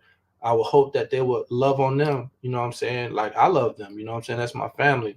So you're dealing with somebody's parent, somebody's, sibling, somebody's kid. And it's like you have to kind of put yourself you got to come out of yourself for, that probably don't make a lot of sense, but you do have to kind of come out of your comfort zone and see it for what it is. You know what I'm saying? Do an assessment on yourself. While you assessing other people, don't forget about you, because you want to make sure that Yeah. that moment, that day, we all, as believers, it ain't all, all nice. Sometimes we have bad days. So you want to make sure before you assess somebody, you're right. And if you ain't right, schedule it for a time that you might be right. Don't just Yeah. do it because they're on the phone. I never do it, because I want to make sure I'm good and I got the time and I'm not going to be interrupted, so I can pick up on things, and I can actually figure out what is that one thing that I'm going to be dealing with. What is it? Are they combating a sobriety issue? They'll tell you, "Oh, I'm trying to maintain my sobriety." Well, how long you been sober? 2 weeks. That's not sobriety, sir. I'm sorry. I was at 6 months to a year. I'm kind of pushing toward that year now. I was letting them come in with that 6 months, but usually they haven't really, slipped up. Some of the stuff that they are using, what I'm saying, they're not ready to be on their own, and they sure not ready for a private room. So if you are gonna house those people, they shouldn't get a private room until they are very much, sober, Yeah. if you That's will. that's so good. Yeah. So I That's had good info. as Shay, I had a guy in the room shooting up heroin. While I was there, I'm there showing people the house. I'm talking loud. He in the room getting high with needles. All of this is Mm. going on, and I can't see anything because the door's shut. So, it's one of those things, and then you knock on the door, that kind of thing. So I'm a little bit more, I guess you could say me. Right. Now I'm knocking on the door, and I knock twice, and then I'm entering the door because I'm a guy and I could do that. You know what I'm saying? But you get got it's not really invasive. I mean, they got it made in the shade. We're not really even bothering them. You know what I'm saying? Like some Right, of these right. programs. So anytime you're present, you should be checking rooms and you should have conversations. Oh, You should yes. try Yeah. to pick up on what's out of the ordinary. Okay, Johnny quiet, but Johnny's been talking every day since I met Johnny. Why Johnny quiet today? Okay. Right, Now Yes. I'm Yep. relying right. on my snitches. See how to help God give you help. So now I go to my snitches. So what's up with Johnny? And the snitch, he can't wait. He's so happy you asked that question because he goes in and he tell you everything about Johnny, his mama. Boy, Yeah. even the things you Every don't want to house gonna know. have one of them. So They actually kind of did something very similar to what you're just saying. Now, Shay, without giving super details, talk about the client that you noticed that was a little different today and how you kind of probed him just to make sure he was cool. Oh, oh, right. Today. Mr. C. Yeah. So today, one of the residents at and this is why I love being able to kind of go between both male housing and female housing because I get to see things from a different perspective that other people may not notice. Derek was in work mode. So Derek didn't see it, but I always go in and I check on these fellas because I really like these guys. I love them. They are so sweet. Um, but I went in and I told Derek, I was like, I'm not liking how I see this individual. And I remember the last time we went over, he said that he was having some issue with meds. So I just every time I see him, I ask him the same questions. How you feeling today? Um, how was your night? Did you rest well? I'm asking a whole bunch of questions, but I noticed his countenance was just really off. He was really fidgety, really nervous looking, kind of just, you can see that he's not on medication. So I'm like, so I said to Derek, I said, go check on such and such because I believe that he's not on meds. I can see a decline. He did specify to me last week that they were trying to get him a med appointment for later last week, which it doesn't look like that took place. So, being able to identify him and monitor these things, it's just making sure that that person's okay. So I asked him, what is some of I said, I see you're a little fidgety today, did you get your meds? And he's like, no. I said, so, but how are you feeling? Talk to me. Talk through what you're feeling. I want to know, right? Because I've never encountered this resident without medications. So now I'm asking questions. What's your normal demeanor when you don't have medications? So I'm literally talking through what I'm seeing, and he's answering me with everything that I'm seeing, right? He doesn't know what I'm seeing until he says it. I'm like, yeah, okay, I see that. And I'm asking him, are you angry? Are you upset? Do you feel frustrated? So I'm asking all of these questions to make sure that we're avoiding any outbreaks or issues. So with that said, now we have the ability to call the case manager and say, hey, all right, it's been a week too long. I'm gonna need somebody to do what they need to do and do it quickly because I have a client that is possibly gonna start cycling soon. And if they don't get involved, that client's gonna have to go inpatient for treatment. So again, it's monitoring behaviors, going in checking on people. Like I tell people all the time, this is not a hands off. This is not, if you're doing this right, you will never want to be hands off. If you do it right, you will never want to be hands off because you grow so attached to your residents. The relationships you're able to foster with your residents are so, like, they bring me joy. I told y'all earlier, my whole residence, my lady's house, they done had a whole committee meeting without me to tell me how they don't want to pay the landlord rent no more. They want me to make the money in the house that we just purchased. Like, really? And this is what I'm talking about. Like, Like, how thoughtful. Like, y'all get out of the way and relax, man. It's I'm coming. like, it's just it's sweet. But when It's you sweet, though. you don't ever want to be hands off when you are doing this. When you get hands off, you separate yourself from your residents, and that can be at a really bad place for you, the housing provider, because you don't know what's going on.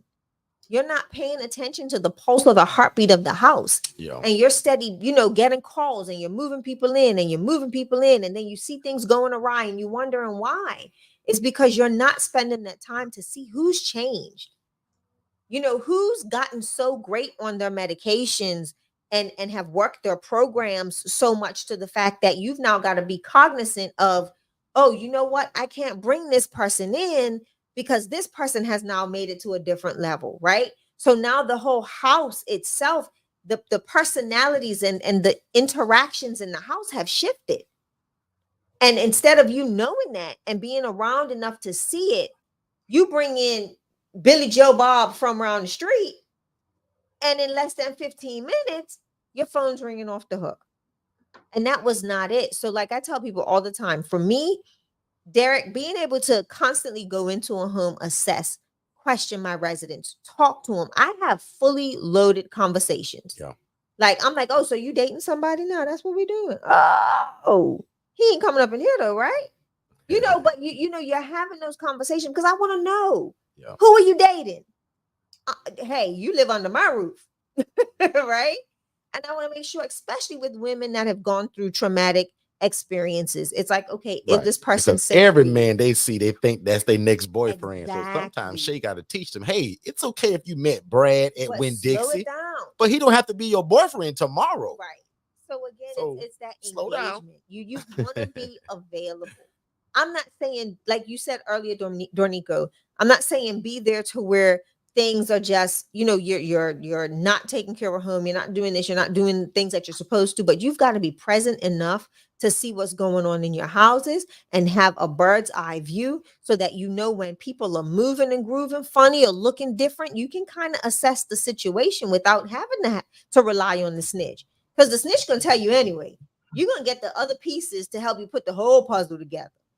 Right.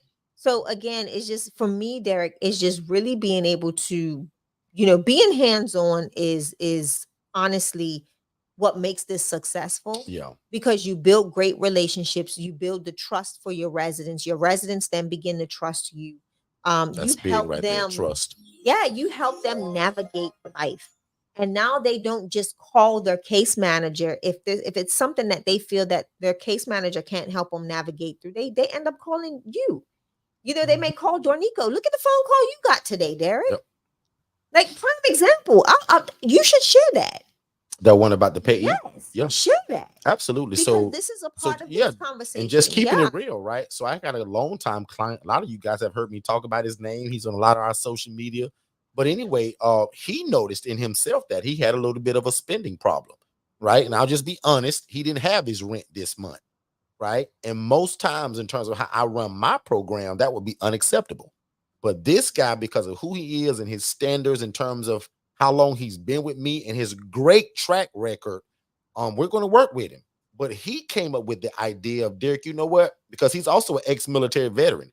He said, Derek, man, I talked to my ex-colonel, man, and he suggested that I make you the payee. Wow. Okay. Now, most of y'all know Dornico, right? I don't really prefer to be the payee. I really don't want to be that. And there's a lot of reasons because of that, and I won't get into that now. But with this gentleman, to be able to save him, because if not, my program want him out tomorrow. Because the way it looks to my program, Dornico, is that he ran off on the rent. But because I know him to be a good guy, I'm going to work with him. So we're going to literally go, I think he said Wednesday or Thursday, we got to go together to the Social Security office and present that to them. And I'm going to be his payee, actually, to make sure he always got a place to live. Okay. And see, but even the way that conversation started was so different. Again, go into the house, checking in. Things, yeah. And how did that conversation start? Because we went to the house, cleaned up a little bit, checked on everybody. Oh, we did pick up a few rents that same day. But as we're checking in, hey, how you doing?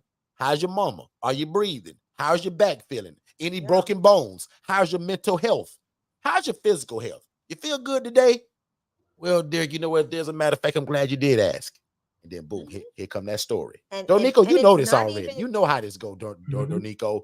You go for one thing, but as soon as you get there, everybody got a story.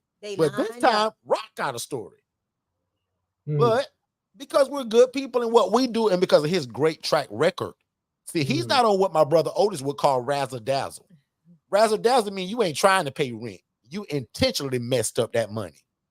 This guy just made a bad decision, He y'all. told us. He was like, so guess what we're doing with him? We're training and coaching how not to make this decision. But I'm so proud of him. He thought of the idea. Derek, you know what? I don't want to be homeless. Let me make you in charge of my money because, Derek, I trust y'all. Shay just spent 3 minutes talking about trust. Hopefully you was listening because that went into what I'm talking about right now. Even though he needs this, guys, if he didn't trust me, I think he would be calling me talking about, Derek, we got to go to the Social Security office together. And prime example, he called. He wouldn't have done that. Morning. That was before 10 o'clock. Yeah, he wouldn't have done that. He said to Derek, like when we, and again, this is being a part of your housing program, right? You can't just do this and think that it's all about collecting rent. It's not. Yeah, if you think you just go collect rent in this is, game, like this ain't it, y'all. It's not. Like these people have real situations. Like when we went the other day, he pretty much he looked so defeated. And again, that's not this because he know he kind of messed up. He hadn't said it yet. But not even just that, Derek. You can just see the heaviness. Yeah. And all he kept saying was, Derek, I'm gonna put my stuff in storage. You don't even have to say nothing. I'm gonna just Derek, man, I already told my case, I can't keep putting you through this because he did this kind of sort of like about 2 or 3 months ago. Yeah. So and he was just like, I don't want to keep doing this to you. And he's like, I talked to this person and they told me like I'm not doing good with my money and I need to pay attention. And he's like, but I don't know what to do. And then that's when we just started asking questions. So tell me what's causing the impulse? You know, what is it that's got you a little frazzled with your finances? And then he goes back to, well, I did this and I did this before I moved back in with y'all. And I did, and not a whole story comes out. And I'm like, okay, so how can we help you? How can we help you regain, you know, that independence again? I just don't know. All right, well, listen, we ain't gonna make no decisions today. Sleep on it. Let's talk tomorrow. Let's talk on Monday. He called today. It's so I'm proud of him, actually. That was a great decision because when they know their need for treatment or help, even if it's finances, like I really, really respect that. So, hey guys, do me a favor. We're actually well over time already, but hopefully you guys are enjoying this. If you guys have questions, we're gonna take one more commercial break. But if you guys have questions, type them in the chat now. I want Dornico to be able to answer at least 3 or 4 questions, like rapid fire, before we go. So think of some tough questions because I want you all to rapid fire Dornico because I want to just prove to you guys how great the coaching is. But until then, let's take a listen to David and Dennis. These 2 guys are wild. Check them out, guys. Hey, David, did you know that you can start your own housing program and it doesn't require you for you to own the property and you do not need a license? So how in the world would you do that? I was always told that you had to own the property and that there was always some kind of special license that you had to get from your city to do this. People always told me that there was lots of red tape to jump through. So you mean to tell me these are also not group homes? It's actually simple. They're called independent living facilities, and Forston Consultants actually created it. They hold the trademark for it. So I follow them religiously on Instagram at Forston Consultants as well as Facebook. And every Monday night at 6 p.m., they actually go live on YouTube at Forston Consultants, and I follow them there as well. So you mean to tell me my dream of becoming this housing provider that I've always dreamt of is closer than I realize? And again, you're telling me I don't need a license and I don't have to own the property. Absolutely. You do not have to own the property. You don't have to be a nurse. You don't have to be a CNA, and you can get started as soon as tomorrow. Click the link below for more information. All right, good stuff, good stuff. You heard the guy. Your friend.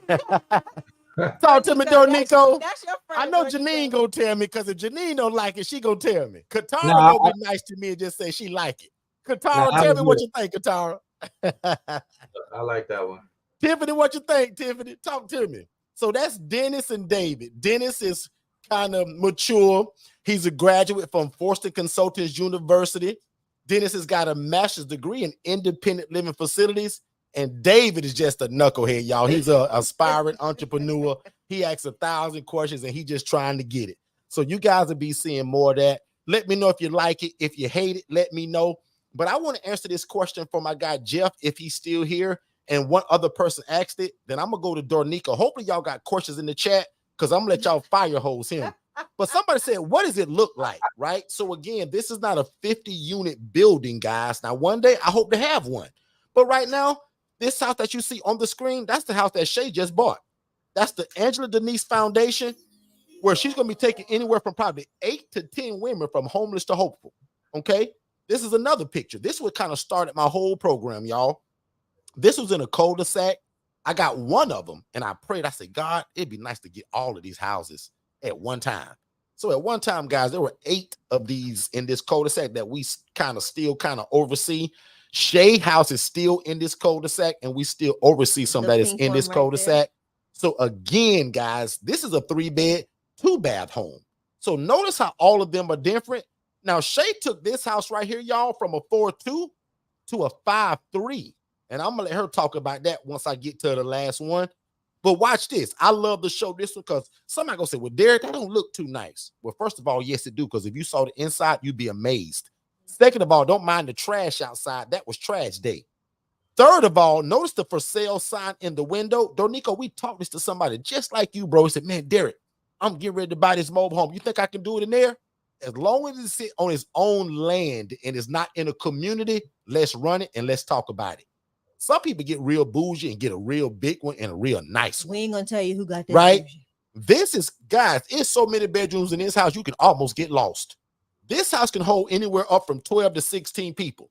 Can you imagine having a ministry where God is proud of you because you're taking people from homeless to hopeful, and you've built relationships with social workers and case managers? And if you're real smart, you took the culture from Forston Consultants, the ILF Mastery Blueprint, and you got a house like this and you don't got to buy it. You can rent it. You can lease it. This is another 4-bed, 2-bath home to where you guys can take 8 people from homeless to hopeful. And the difference, because today's title is, why is this the best real estate strategy? Because that house I own in Georgia, that's one dad, a mom, and 3 kids. That's one source of income. In this house, in this 4-bed, 2-bath home, 8 people pay me rent. Because otherwise, I hate to say it this way, but they will be homeless on the street without me and my program. And guys, I'm proud of that, because the income that they receive, they can't buy a house and they can't rent an apartment. And their background is probably too crummy to get an apartment. That's why I call my program Second Chance Housing, because the day they meet me in my program in Jess, today is your second chance, young man. So again, for the person that says, Derek, what does it look like? Notice these are regular neighborhoods, regular houses. Dornico told you, not in the ritzy part of your town, but also not in the ghetto. Dornico told you to go right there in the middle. Why is that? Because we're trying to change their life, ladies and gentlemen. And again, the inside, you done seen a ton of these pictures. So show your pastor, show your priest, your bishop need to know about this. Your community need to know about this, because you need to open one. Let us coach and train you. Our coaching is one-on-one. And I'm going to give y'all a few highlights about our ILF Mastery Blueprint. Alex is going to put the links in the chat.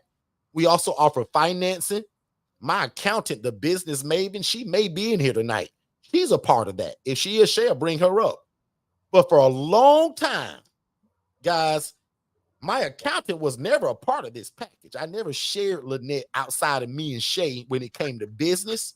But here lately, anybody that purchases the ILF Mastery Blueprint, you actually get Lynette as your accountant up to 3 months. How crazy is that? We also give you a virtual assistant that we didn't even talk about tonight. So Jeff, if you still here or anybody that's new, 7 years ago, God and I built Second Chance Housing. But today, Jess runs my whole program. Jess lives in the Philippines, and she's gratefully, she's joyfully doing that for $5 an hour. Because where Jess lives at, $5 an hour, y'all, is a lot of money where they're from. $5 an hour for me is very affordable. So everybody wins with that. If y'all know anything about Derek Forston, he loves a win-win situation where both sides, both people win. Jess loves to run my program and do all of the things for us, because where she lives at, minimum wage is $1 an hour. So with us at $5 an hour, Jess is almost rich. In fact, Jess is off of Thursday, Friday, Saturday, Sunday, and Monday of next week. She's taking a cruise. She said, Derek, I would have never been able to do this and go see my family without working for y'all. In the Philippines, I could have never afforded this. Y'all, she's so happy. So if y'all talk to Jess this week, just say, Jess, congratulations. Derek told me that you're taking a little trip to go see your family. Congratulations. But this who runs my program now, we talk about this mostly on Tuesdays and on Saturdays. But we give you a virtual assistant to help you with your social media because they're going to do it. To answer your phone, they're going to answer it. And to build relationships in the community while you at your 9-to-5 job. Right. Because some of y'all got jobs, children, spouses, and responsibilities outside of the four walls of your home. So we use virtual assistants today to literally help us run everything that we do. Now, on Tuesdays, you'll hear Shay and I talk about how we got all of these businesses, but the VAs run it, and that's true. So again, 7 years ago, God and I built Second Chance Housing, but today, I'll admit, guys, I'm busy with a lot of coaching, teaching, and housing people, but Jess does all the social media. She answers the phone. She's customer service. She's my business and personal assistant. She's in charge of my schedule. Most of y'all have spoken to me because of Jess. Everything goes through Jess. So again, guys, I would love to coach each and every one of you. Our ILF Mastery Blueprint is available on scholarship right now. The one-on-one coaching is actually about 15 grand, worth every penny. In fact, it's probably underpriced. But with that scholarship, it slashes the price in half to only $7,500. And big shout out to people that are joining together and getting it. So we don't mind that. Some coaches hate that. They don't want you to split it and go in together. They want to charge all y'all.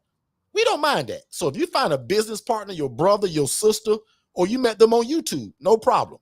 As long as y'all got the same heart, the same spirit, and the same goals, I teach y'all together.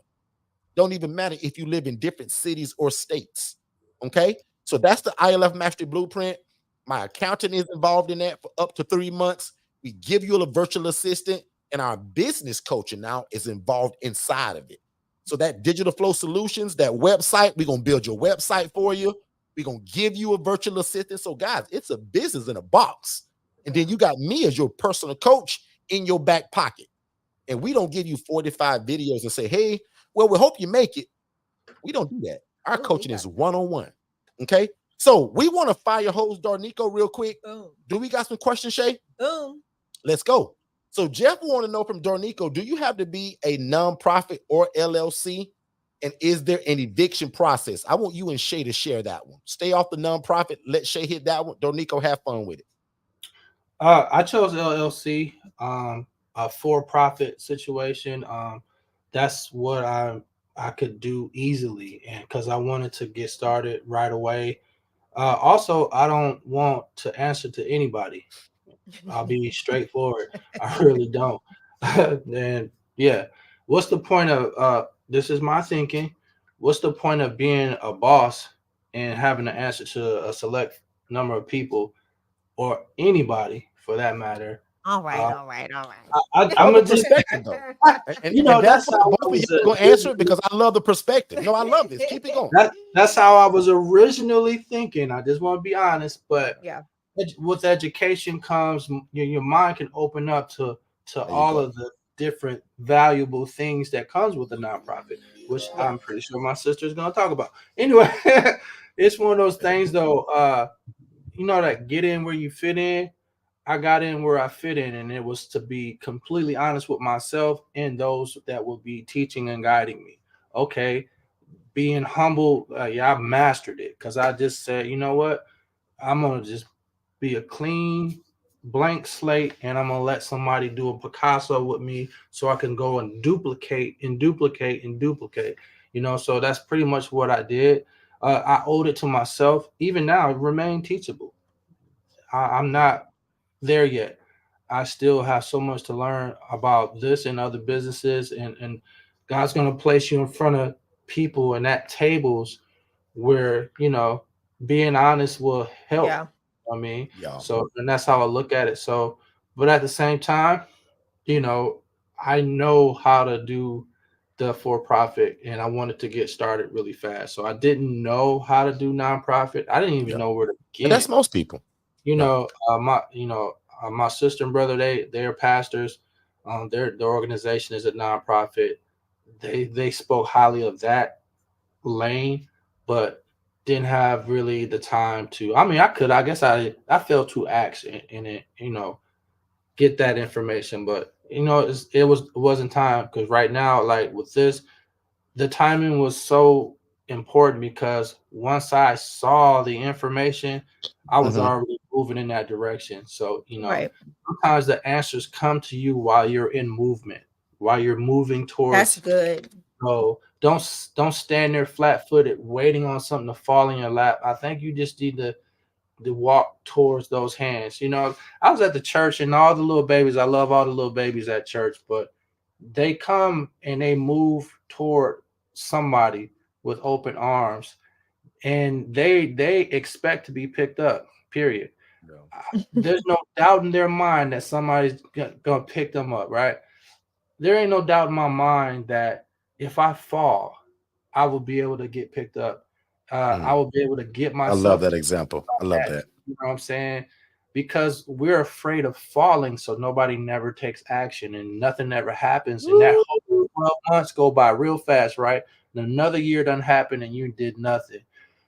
I thank God I didn't do that. I thank God I cared enough about me to even take a risk. I took other risks. You know what I mean? I survived living where I grew up. I survived the military. I survived marriage number one. I survived a lot of things. And I'm standing here saying, what's going to change? I'm 46 years old. How many years I got left? My boldness is on another level. You know what I'm saying? Speak to the mountain. I'm telling the mountain. I ain't even gotta. You know how your mama looked at you? She ain't said a word, but you straighten up. Did I look at my eyes like, bro? Exactly, D. You know what I'm saying? So that's have an attitude. All attitudes ain't bad. Get angry and go to the enemy's camp and take back what he stole from you, sir and ma'am. And I landed there, y'all. Yeah, I Good love it. stuff. That's Miss good. Shay, talk to me. Do you have to be a nonprofit? You don't have to be. I Why just did you choose chose nonprofit? to be. So the reason why I chose to do nonprofit is because we, for one, already had the LLC, and I just thought it was a great idea to kind of be able to balance the both, being able to add more to what we were currently doing with just having Second Chance Housing as the LLC. I thought that I just, in my little pea brain, before I knew anything about nonprofits, I worked for a nonprofit organization, which was a healthcare hospital. I just saw different things that made sense. And I said to Derek, you know what? This could be a way to really brand and branch out and do different things within the housing realm. And what better way to do that than have a in-house nonprofit organization for the ILF brand, right? To where when things happen, we don't have to look for other organizations to give out to our ILF association or members. We can do it all from in-house, right? So where we all kind of benefit underneath that umbrella. So that was the major goal in that. I just saw something big and was like, okay, let's go for it. I don't know what's going to happen, but also being able to do other things as well. Again, have donors, being able to get people to donate to the cause, being able to, apply and obtain grant funds, being able to offer people that pour into us the opportunity to get a little bit of tax, a tax write-off. So prime example, like if you donate to the Angela Denise Foundation, we are a 501c3 organization. I'm going to send you a giving statement, at the end of the year. Or if you donate, I'm going to send a giving statement if you just make a one-time donation. So these are the things that, that I wanted to keep there, like in the forefront. The other thing, like Dornico says, no, I cannot do anything with my money because it ain't my money. It does not belong to me. Because it's a nonprofit, right? Right, because it's a nonprofit organization. Remember, I don't own this nonprofit. I am the founder, and What does that's that mean, Shay, for a person that may not understand that you started it but you don't own it? What does that mean? a nonprofit organization is owned by the community it serves. Mm. The goal that is sounds that good. your organization is coming in there to meet a need within your community. So you want to partner very well with the community that you're in and the extended communities that you serve to make sure that you are helping the community out. The goal, why you think all of these tax exemptions and all of that? It's because they want other people. Your community needs other people that are boots on the ground to help navigate things that are broken within the community, right? It's like a grassroots project. It starts off as that grassroots project that then turns into this huge thing that can overtake and overrun a community. Prime example, like the homeless resource centers and all of these other organizations. They start off like the Angela Denise Foundation. Somebody had a vision to go out there and make a difference in the community to help people go from homeless to hopeful. And what they did is, again, partnered with other organizations. Your community, your government, your local government needs nonprofit organizations to partner with to be the boots on the ground.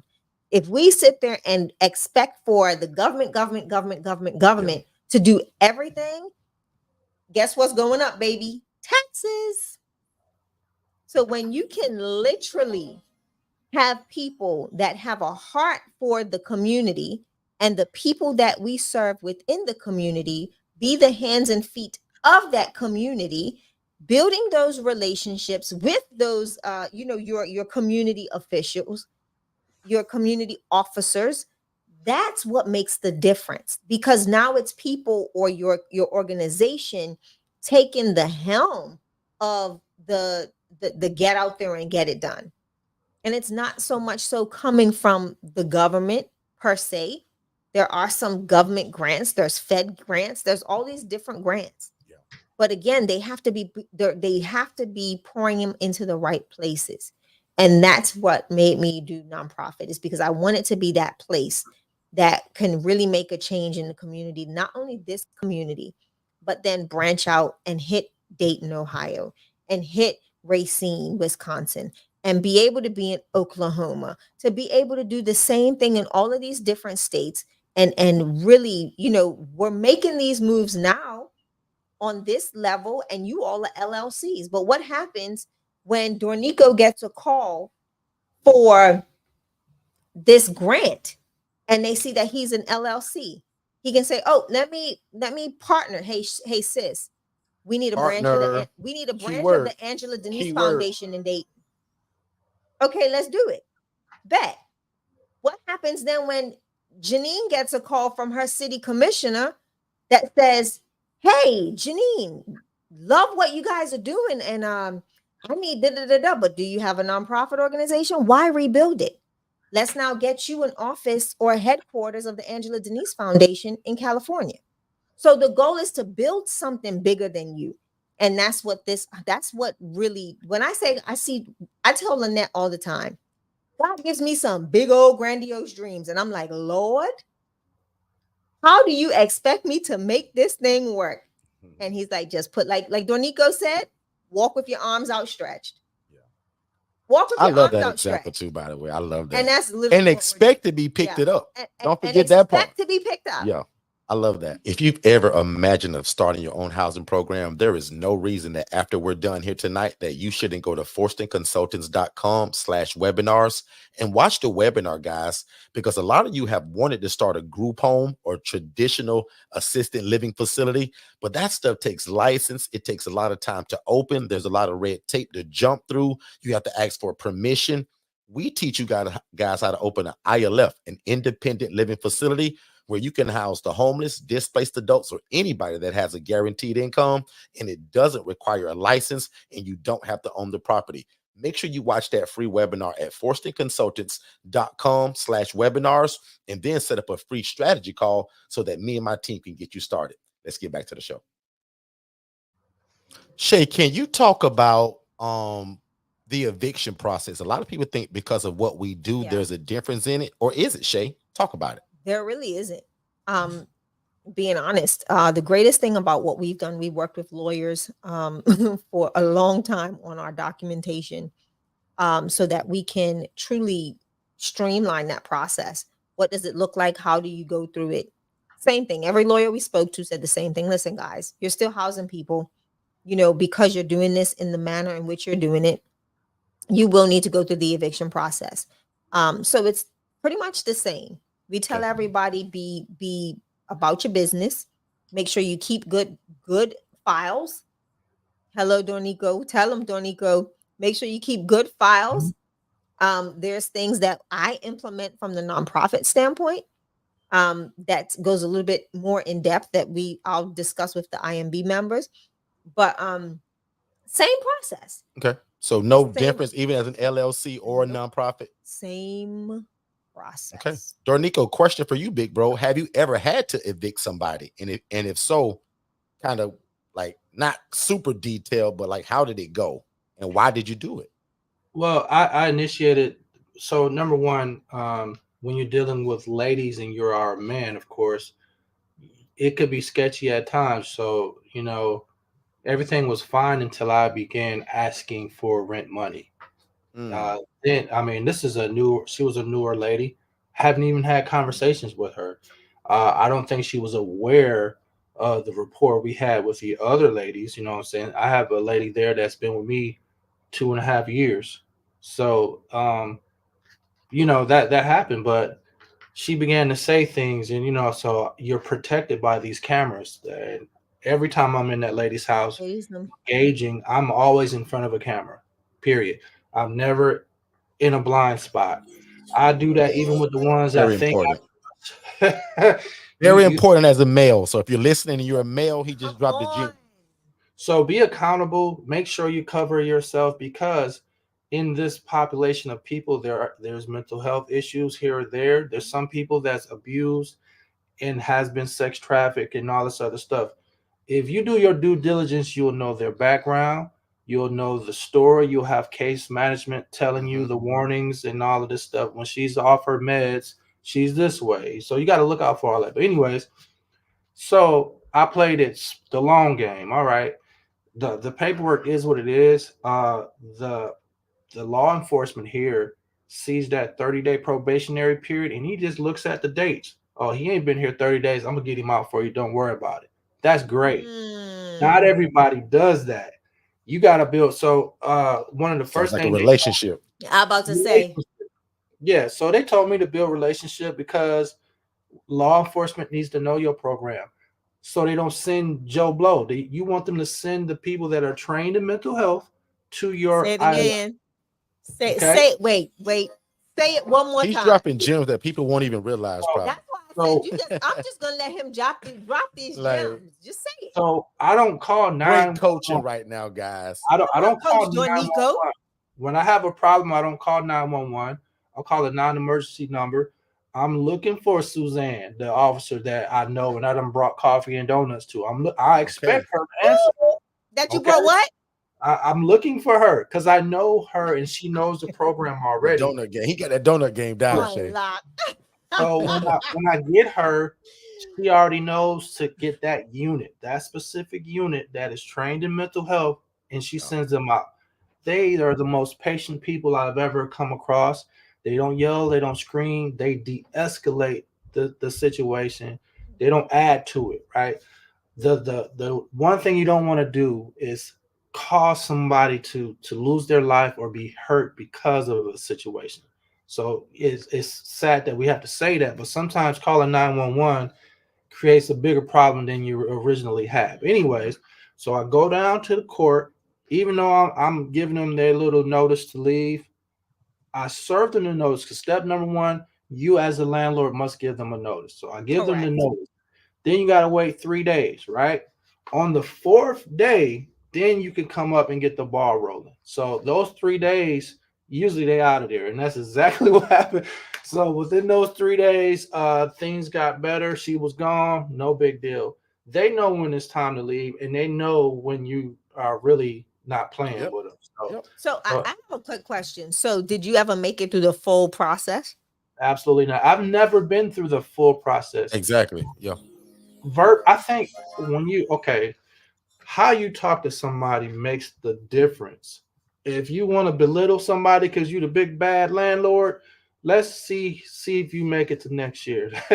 I want you to understand that there are people, these are human beings that have bad days too. I've been cussed out.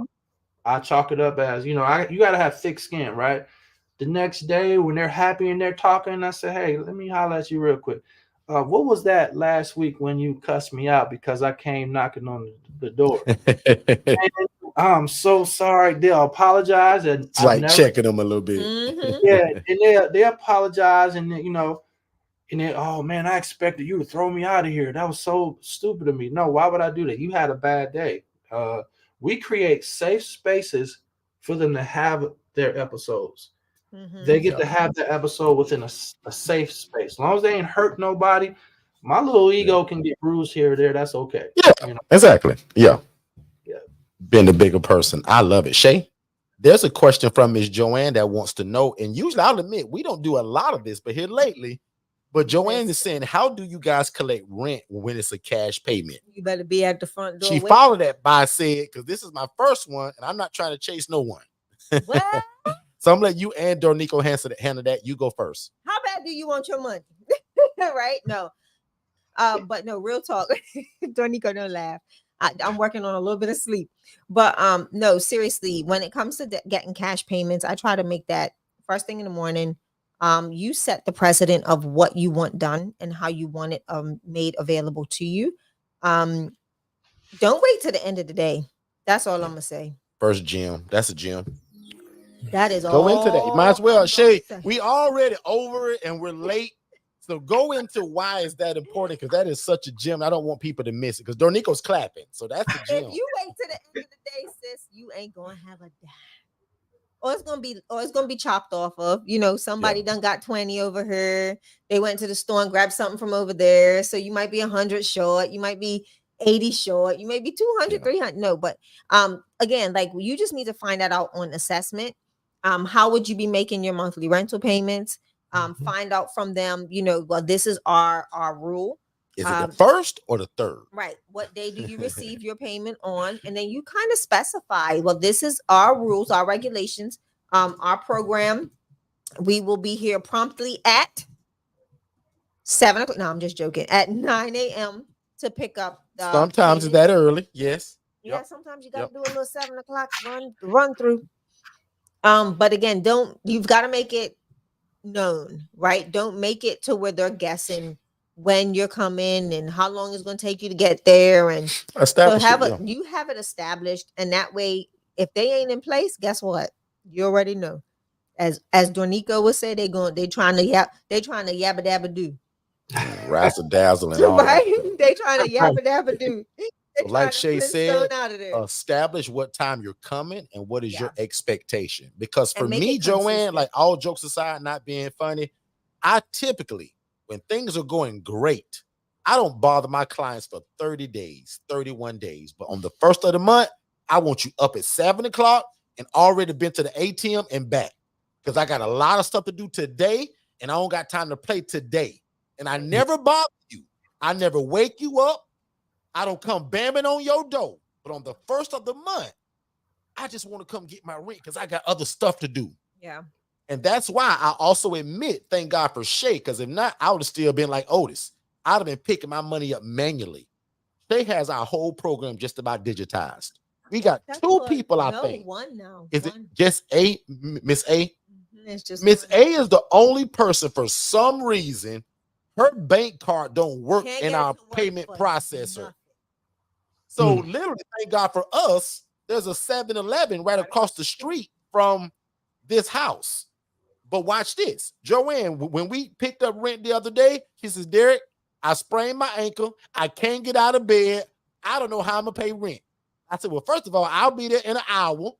I said, and we'll take your card because you trust us, right? She said, right. And I'm going to go across the street. What's that code again?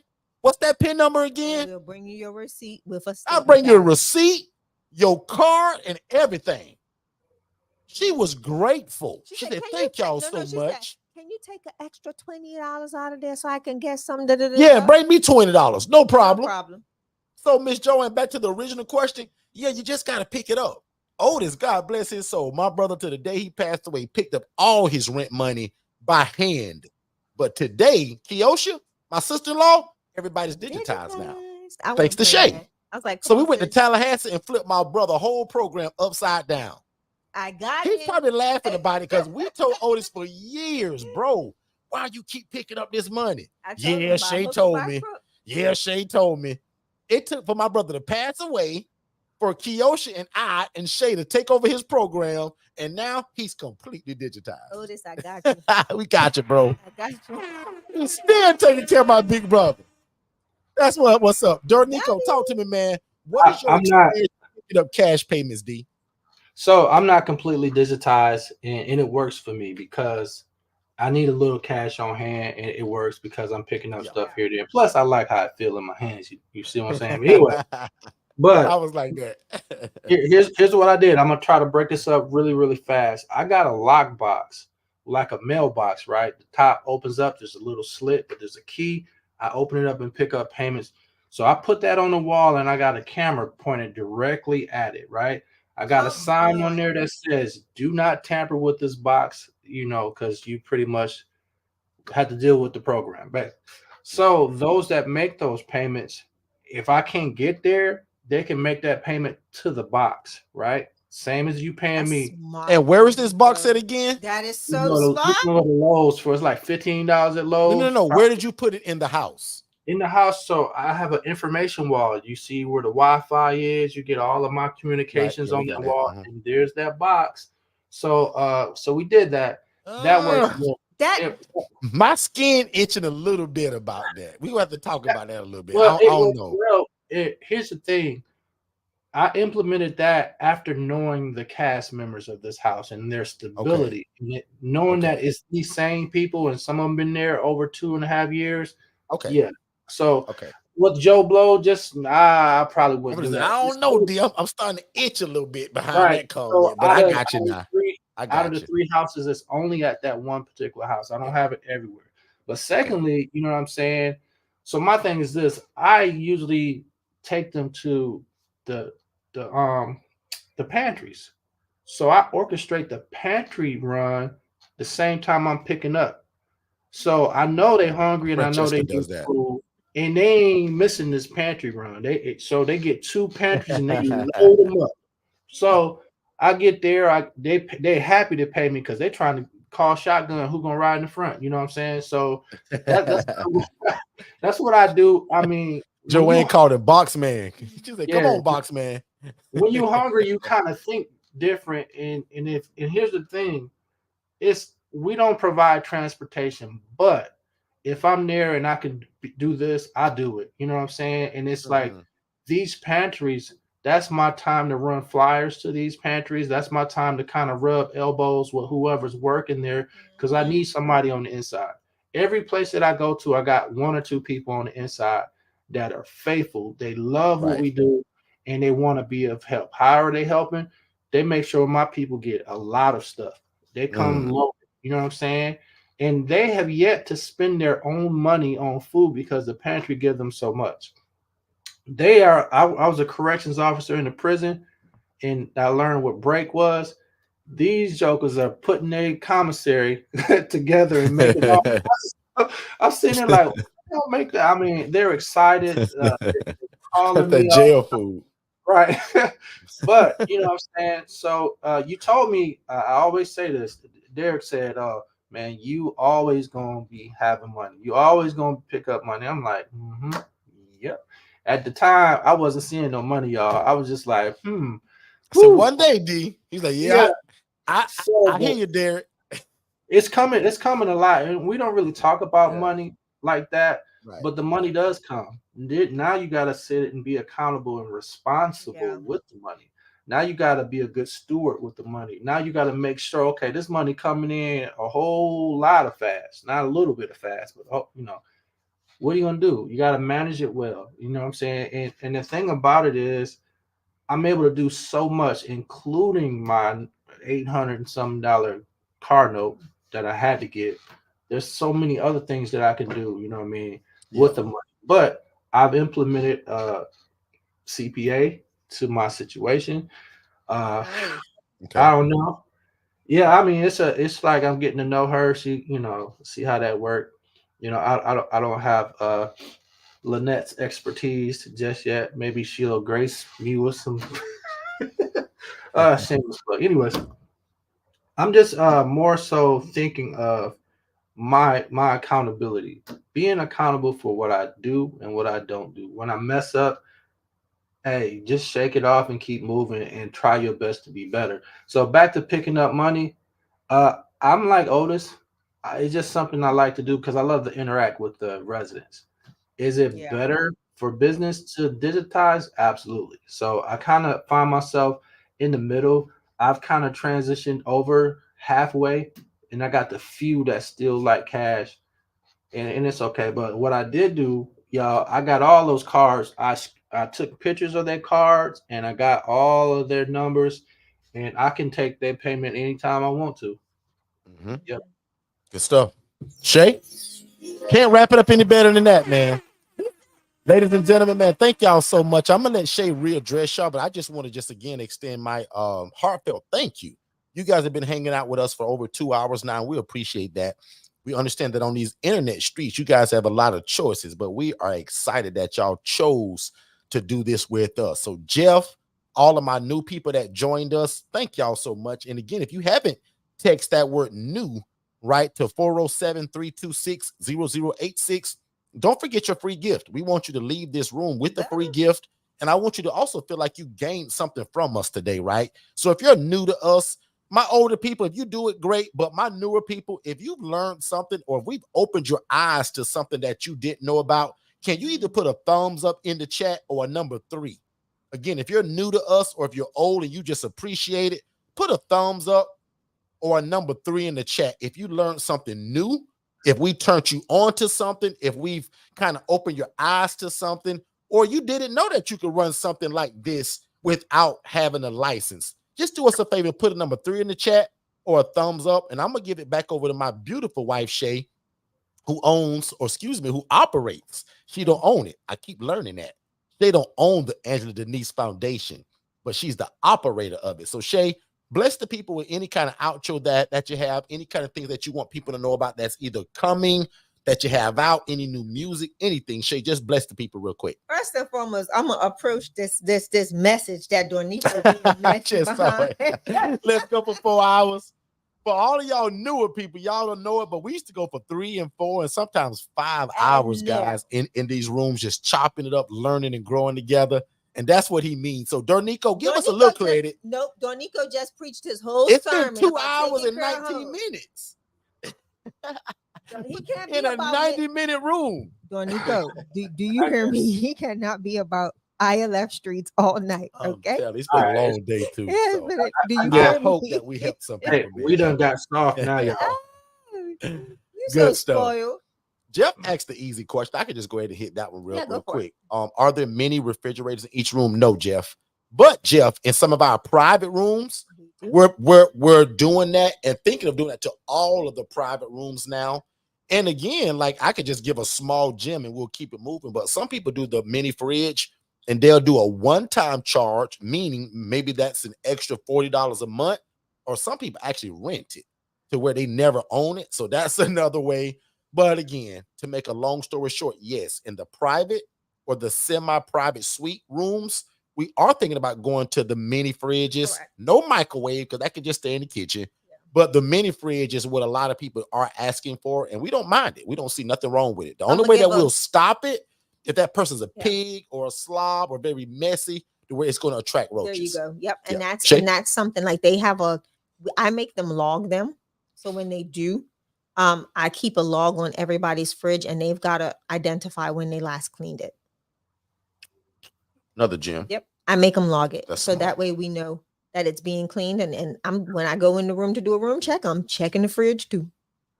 You want to make sure, because if not, the condensation and all of that. And Jeff, I'm going to give you another tidbit. Don't put it on the floor. Get a dunnage rack, something that brings it up off of the floor, so that in the event that it does leak, you don't have an issue. So we actually had, now that I think about it, I think we had one lady like that, and she actually just moved out. So Miss J, I'll just say J, but yeah, she had and I'll admit it was more than a mini fridge. It was a fridge. Nowadays they got these refrigerators, but they're kind of mini sized. But it had a freezer, it had a refrigerator, and nice. We allowed her to keep it in the room because that room was so big, and it was just. And this is the one house that we did go co-ed on, D. So those two ladies, not only did we allow them to have the refrigerator, but we also gave them a digital door lock. So the ladies in that house is the only room that has a digital door lock for just that extra safety. But great question, Jeff. And Jeff, did you learn anything, big bro? I love Dornico's response. I He said, saw Jeff, that. that's how you get that $600 electrolyte Mhm. bill. Jeff, did you learn That's true. anything, man? So we appreciate you, Jeff, man. And Jeff, just share the room. We encourage anybody to share the room either to your personal page or share it to a friend. Also, if you haven't already, subscribed to us on YouTube. That way you never miss a room. We're live every Monday at 6, every Tuesday at 6 p.m. Eastern, and every Saturday at 10 a.m. Eastern. Also, I encourage you guys to be nosy and go and spy on us on Instagram, Facebook at Forston Consultants, Derek Forston at Facebook and TikTok, and YouTube. Definitely subscribe, like, and share it. And I would really appreciate, man, if about 10 of y'all can share the room tonight. A lot of people are being introduced to what we're doing, and everybody just about 95% of people are meeting us through YouTube. Yeah. So I thank you all for doing that. Also, don't forget, guys, you guys can be an affiliate of everything that we do. So there are some people that all they do is sell our products, our coaching, our services, and our VAs. You guys can do that. So don't forget, we have an affiliate for everything that we have as a product, and you all could do that. So I'm going to thank y'all one more time, and I'm going to give it back over to Shay. But just thank you to everybody. Don't forget, watch the webinar at forstonconsultants.com/webinars. Alex, my assistant, literally just put it in the chat. In fact, Alex, I want the people to meet you tonight before we go to. But my assistant, Alex, literally just put in the chat. How do you get in contact with us personally after this? And it's very easy. You just watch the webinar and schedule a strategy call, and it's absolutely free. Yep. And my job is after that phone call, you have a route, right, and a way to get started. Okay, so my name is Derek Forston. I approve this entire message. I want you guys to become friends with me on Facebook. I hope to receive 20 friend requests tonight for Derek Forston at Facebook. And I want y'all to follow me on TikTok, because there's a lot of things that I put on Derek Forston at Facebook and TikTok that never goes to our other stuff. But my team, they're going to make sure they go to Instagram and Facebook. Right. But that extra stuff, I want you all to see it, especially this rehab project that Shay is doing for the Angela Denise Foundation, to where she turned a 4-bed, 2-bath. In fact, Shay closed with that. How you turned this facility from a 4-2 to a 5-3, right? I think I have that right. Yeah, 5-3. Right? I didn't Master. add a bathroom. Yeah, I just 3. added a You didn't add the bathroom, but the county didn't record it. So the reason it's a 4-2, Shay turned this into a 5-3, y'all. Shay, close us out and talk about that rehab, all what's going on. And also, if you're a case manager or if you're a social worker, I'm in Central Florida and we specialize in housing. We would love to take care of you and your clients. So if they're displaced, if they're homeless and they receive a guaranteed income, call us at Second Chance Housing, 407-813-2640, and speak to my assistant, Jess. She'll be glad to help you. Miss Shay? And that same number goes for the Angela Denise Foundation. So we've been able to utilize that one line as our intake line for both the Angela Denise Foundation and Second Chance Housing. So if you have any women that are looking for a place, then you can contact us as well, the Angela Denise Foundation and Second Chance Housing. So a little bit about the rehab going on at the New Ladies facility. We had the privilege of converting the formal dining room into a fully functional bedroom with closet, egress, which is your emergency. I didn't know what exit. egress meant, y'all, before we started this project. I'm going to just be real with you. That's what happens when you have a master's in health administration and business management, because they make you go through that whole process. You got to build out before you graduate, Dornico. You got to go through a whole reno project, and you got to make sure that everything is everything. So that's how I know that, Derek. I don't know if I ever told you how I knew that. But yeah, of course I knew that. Oh, I'm sorry. I'm just making sure you knew. But yeah, so we actually made sure that everything was functional. So we added that bedroom so we can add 2 extra people to the house if necessary. But so much going on right now. We are close to being done on the interior of the house. We went and walked through today. All light fixtures have been installed. Kitchen countertops are done. Replaced the 2 kitchen lights in the kitchen. And then what was left to do? I think it's cabinets in the kitchen Yeah. cabinets. Cabinets and repainting some of the areas Yeah, that they some of the, just seemed yeah. that just, was still just not all the way done. Yep. So those new textured areas take a little bit more paint than usual. Yeah, it's So sucking fresh up sheet paint like it rock ain't and nobody textured business. material, it soaks that paint up. So certain areas they'll have to go Yeah. back in to just kind of redo the paint, but it looks Yep. beautiful in there right now. Yeah, by the end Yep. of this week, house managers should be moving back in. And within the next week, the end Give of a next week. disclaimer, Shay, because you said something that somebody's gonna be like, wait a minute, she said house manager. We usually 99% of the time do not have a house manager. This is a special case, and she'll talk more about that next Monday. Correct. Yeah, this is something that I'm excited about. The reason why I'm doing it is only because of my nonprofit status and some of the things that I'm getting into. So I'll leave it at that, which is gonna not require a house manager, but it's just something that I want to put in position, especially after this huge rehab and renovation, right? We want to make sure that things stay. Well, my ladies are pretty neat. Their house still always stays clean. But yeah, so we've got a lot of things happening next week. We're looking at new roof next week and exterior paint. Yep. And then we are on to the pool, my moat, getting that covered and the patio and everything. I never heard of a moat either, Miss Joanne. So if you've ever heard of a moat, Joanne, let me know. Like, am I the only one that's never heard of a moat? That's the Brit in me. I just raise your hand if you've ever heard of a moat. How do you spell it, Shay? M-O-T-T. M-O-T-T. Moat. I don't know. I don't know how to spell So that dirty pool that's at this project, I call it a dirty lake. She said, no, that's my moat. Has anybody ever heard of a moat? Am I the only one? Somebody please make me feel better and say that, no, Derek, I've never heard of a moat. I'm Brit. Remember, Joanne, how about you, Joanne? So a lot of people probably don't. That's the water feature that's around the castles.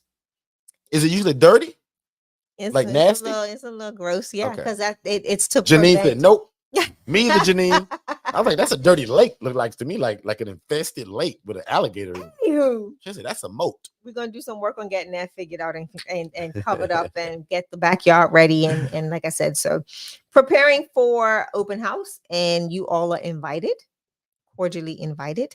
So if you are interested and you are in the Orlando area, if you're not, and would like to just come visit us, come on down.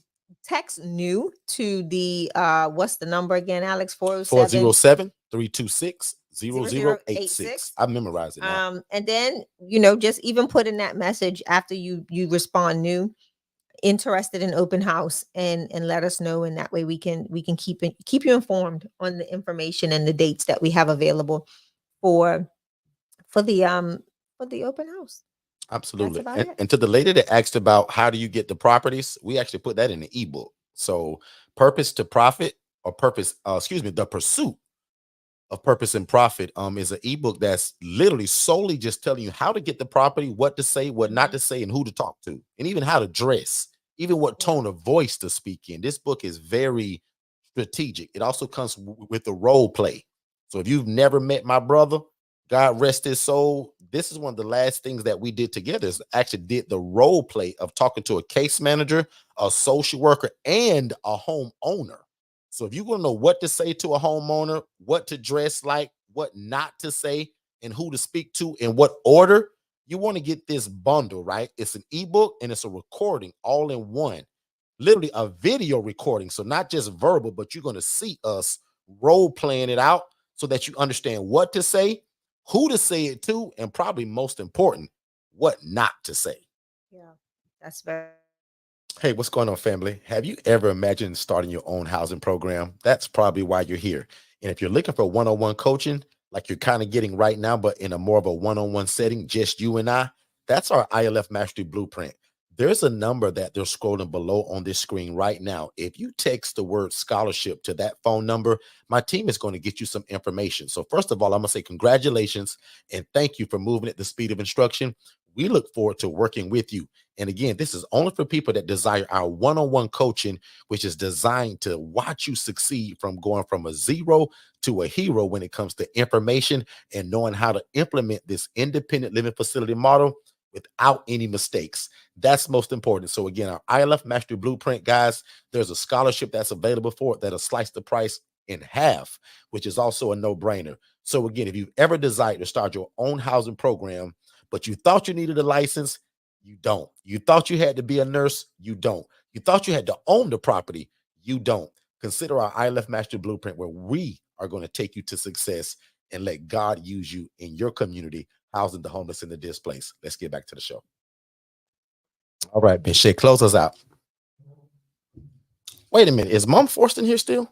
Can you do that real quick? Okay, no problem. So thank y'all so much. We appreciate everything. And we'll see y'all back in this room tomorrow at 6 p.m. where we talk about virtual assistants, right? In terms of how Shay and I are able to run, right, 8 different businesses. But we do it with this team right here. So Shay and I are good, but we're not great. Our VAs is what actually makes us great. So we tell people in the order of God Almighty, our VAs and our software is actually what makes all of this possible. So God is the first for everything that we do. But right under that is our team, guys. And that starts with Tara, our executive administrator. It goes over to Jess, our program manager at Second Chance Housing and Customer Service. Alex, who's here tonight with us, who runs Digital Flow Solutions, our software system and our digital marketing system and our website creation business. Mr. Danish, who's also our developer and web developer and helps with all of our workflows and automations. Miss April does all of our social media. She's our social media maven. So all of our YouTube stuff, social medias, reels, shorts, the Angela Denise Foundation, Second Chance House, and Digital Flow Solutions, all of that stuff is done by April. And then Amber also runs VA 101, our virtual assistant business with Tara, but Amber basically holds that down and runs all of that. Hannah is another VA of ours that handles a lot of other businesses for other business people. Okay. So every one of you guys in this room, you need a VA. You just don't know it yet. So join us tomorrow at 6 p.m. and that's where we'll talk about it. And then we'll also talk about the best CRM system in the world, which is Digital Flow Solutions. So last but not least, man, I just want to say thank you to each and every one of you that came here tonight. We super appreciate it. Alex, can you introduce yourself real quick before we go, big bro? I want y'all to meet Alex, one of our virtual assistants. Alex, are you still there? Yes, absolutely. Hi, are everyone. You able to turn your camera on or no? Not at the moment, but tomorrow No I guess problem. we'll all meet. Yeah. Just tell the folks who you are, Alex, and what you do. Okay, my name is Alex Chukwu from Nigeria. I'm the virtual assistant to Forston Consultants and Digital Flow Solution. My services are I help build out optimizable website for businesses of all sizes, and I am also the live session assistant to Mr. Derek and Ms. Shay. It's been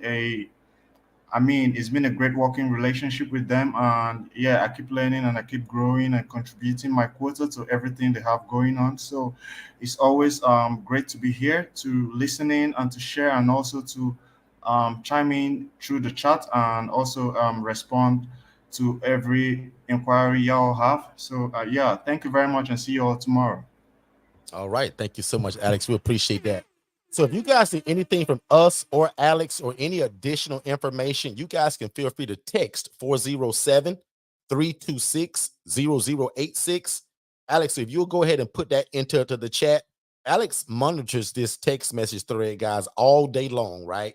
Alex is from Nigeria, like you heard him say. So he's a couple hours ahead of us, but he's a big part of our company, of a few of our companies, actually, in terms of making them work and operate. So we talk about that every Tuesday. How can you take somebody like Alex that works at $5 an hour, and it's a great deal for me and him? Because again, where Alex lives at, he can't really make that kind of money. And for me, I can't afford somebody that costs me $80,000 a year to do what Alex does. So we tell people the cheat code to life and business is getting a virtual assistant. And that starts at www.va101.co. Not .com, but www.va101.co. Check it out. Also, you guys can become an affiliate of that. If you say, Derek, I wouldn't mind selling VAs to other people as well, you guys can go to that same website and become an affiliate, and you guys can offer VAs to other people. Okay, so thank y'all so much. Y'all be good. We'll see y'all back here tomorrow at 6 p.m. Eastern. Now unto him that is able to do exceedingly abundantly above all we can ever ask or think, according to God's power that worketh in us. You guys be great, and we'll see you tomorrow at 6 p.m. Eastern. Hey, David, did you know that you can start your own housing program and it doesn't require you for you to own the property and you do not need a license? So how in the world would you do that? I was always told that you had to own the property and that there was always some kind of special license that you had to get from your city to do this. People always told me that there was lots of red tape to jump through. So you mean to tell me these are also not group homes? It's actually simple. They're called independent living facilities, and Forston Consultants actually created it. They hold the trademark for it. So I follow them religiously on Instagram at Forston Consultants as well as Facebook. And every Monday night at 6 p.m., they actually go live on YouTube at Forston Consultants, and I follow them there as well. So you mean to tell me my dream of becoming this housing provider that I've always dreamt of is closer than I realize? And again, you're telling me I don't need a license and I don't have to own the property. Absolutely. You do not have to own the property. You don't have to be a nurse. You don't have to be a CNA, and you can get started as soon as tomorrow. Click